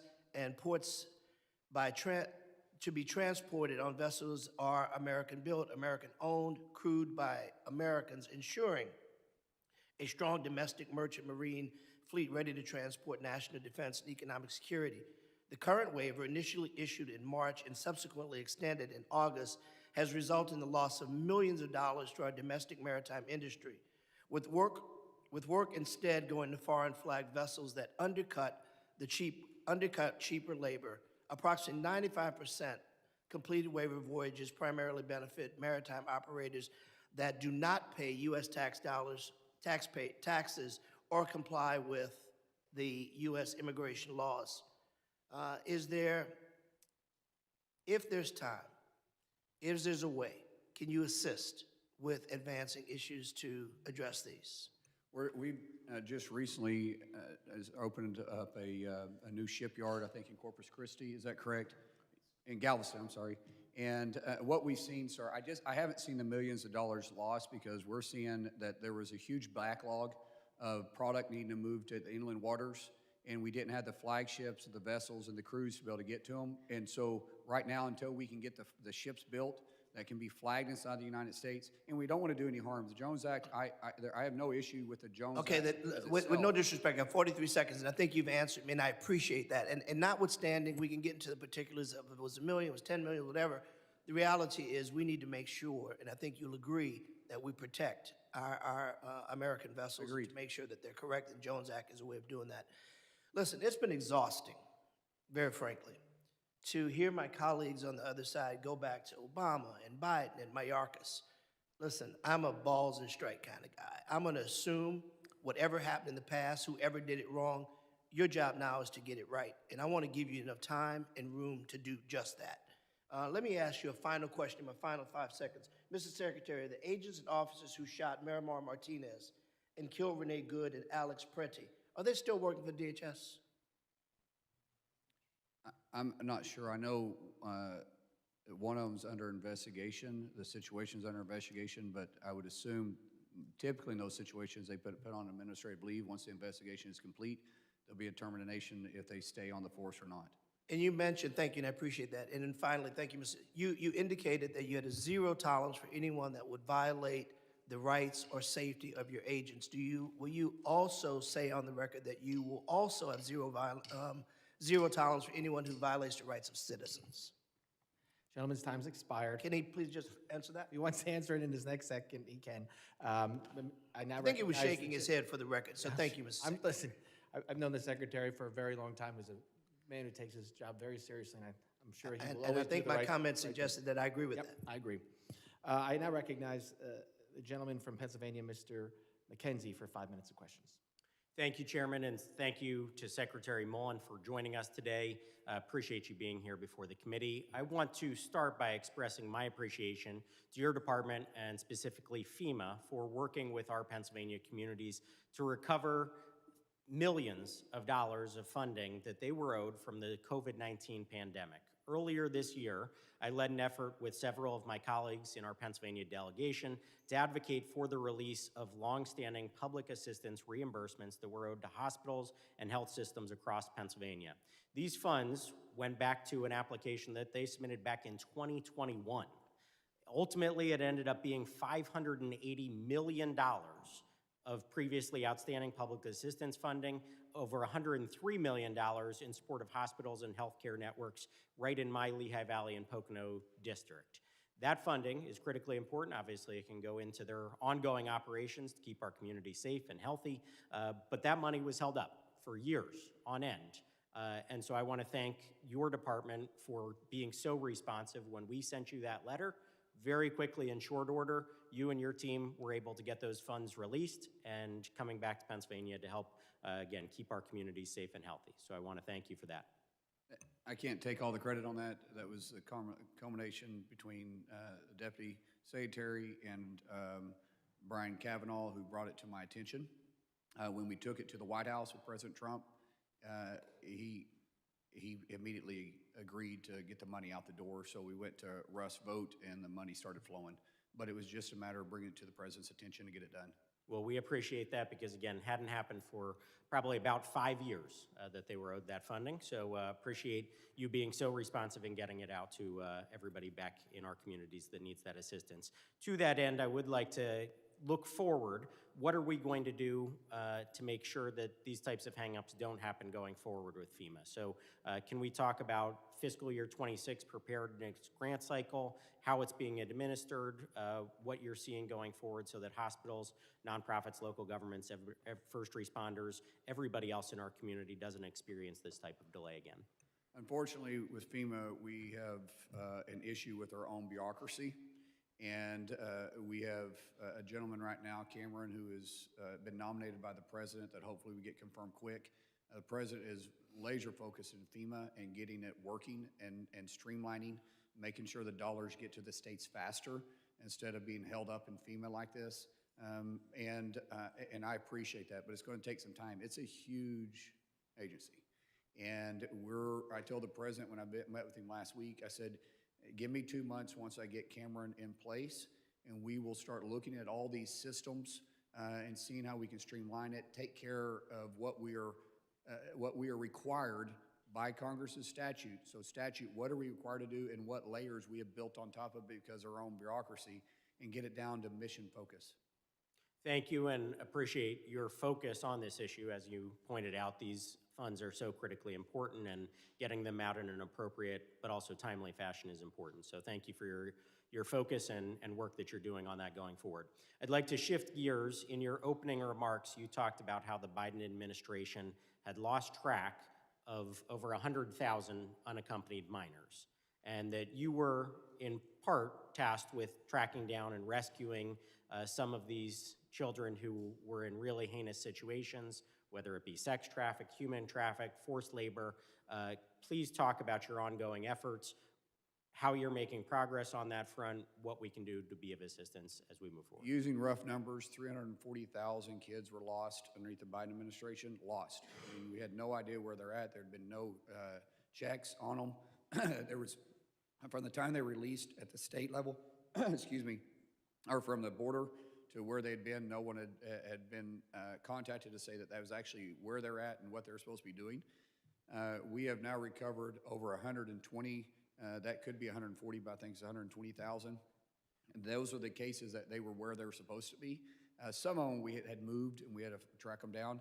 Now we're going after the hard ones, which is the ones we're very afraid are either in labor trafficking, human trafficking, sex trafficking, and it's very, very concerning. Every single day matters. During the shutdown, it put that mission at risk, and we wasn't able to do things. We've been through 4 shutdowns. The last one was 76 days. HSI is the one that leads this, and we lost our partnerships with state and local because we wasn't able to fund them because we fund their activities as they work alongside us. And so we're just now standing that up. Thank you for your work to protect those incredibly vulnerable children, and I look forward to continuing to work with you. Thank you, Congressman. Thank you. Gentleman yields back. I now recognize the gentleman from Texas, Mr. Green, for 5 minutes of questions. Thank you, Mr. Chairman. I thank the ranking member as well. Mr. Chairman, the Secretary has commented on race, a topic that I believe I'm eminently qualified to speak on, given that in my lifetime, I went to the back door to get my food. I drank from filthy colored water fountains. I sat in the back of the bus, in the balcony of the movie when a seat was available. So let me just share some of the characteristics of a racist, Mr. Secretary. A racist will depict people of color as apes.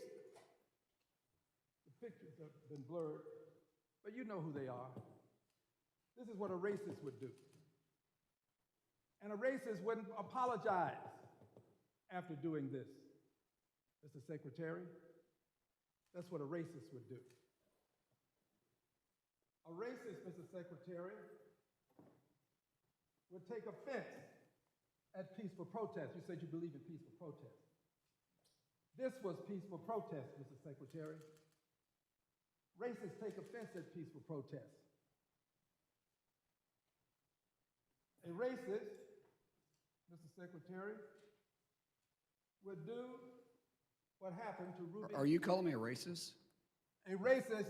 I'm asking a question. Reclaiming my time, ask him to shut up. That's a pretty. Shut up. Up. Shut up. It's my time. I'm not going to let anybody call me a racist, Chairman. I never called him a racist. It's my time. It is, gentlemen, will suspend. You will Gentleman not. suspend. Tell him to shut up. Gentleman suspend. No, the gentleman will suspend. No one will call me a racist.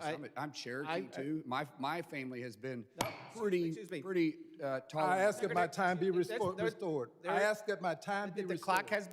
clock has been stopped since I suspended the clock. I will continue to interrupt as long as someone's Yes, sitting there assuming I they're agree. calling me There- a racist. and as I said before, there will be no addressing anyone's character in a negative way. By the way, Mr. Green, I need you, when you're speaking, I need you to speak into the microphone because I can't hear you up here. But we will. Evidently, his constituents heard enough of him because they voted him out of Secretary, office.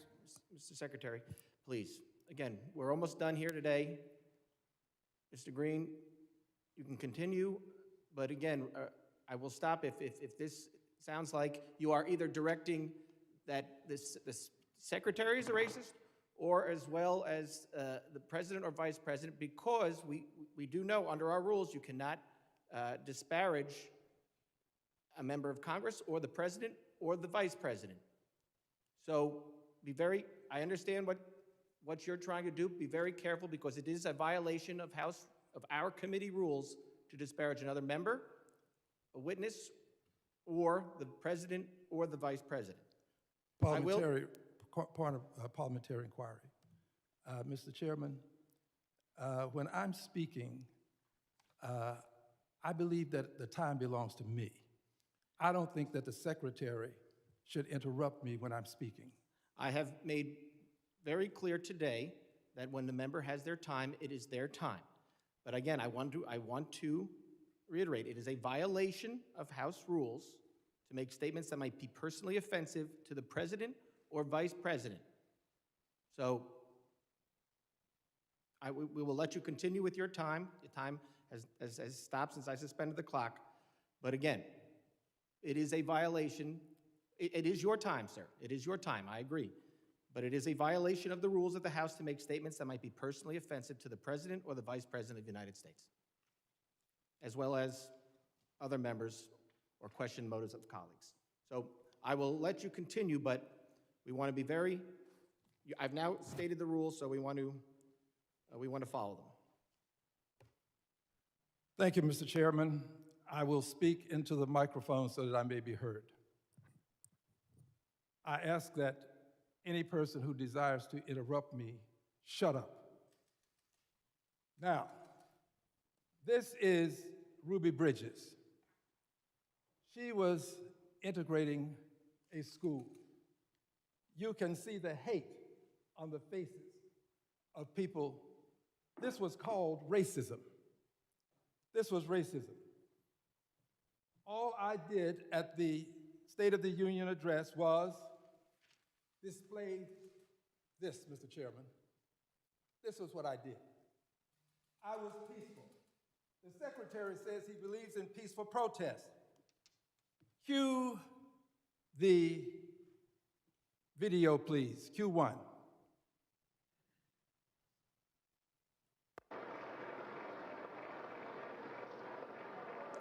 Freeze the frame, please. That, my friends, is the Secretary of Homeland Security. He traversed some distance to get to a peaceful protester and display his despicable behavior. Unbought, that's me. Unbossed, unafraid, that's me. And by the way, unelected, yes. Liberated, Democrat. You, sir, have engaged in despicable behavior. Now, let's just talk for a moment about this behavior. It's not the only time that you've behaved in a dastardly way. Cue the second video, please. Quit the tough guy act in these Senate hearings. You know where to find me. Any place, anytime, cowboy.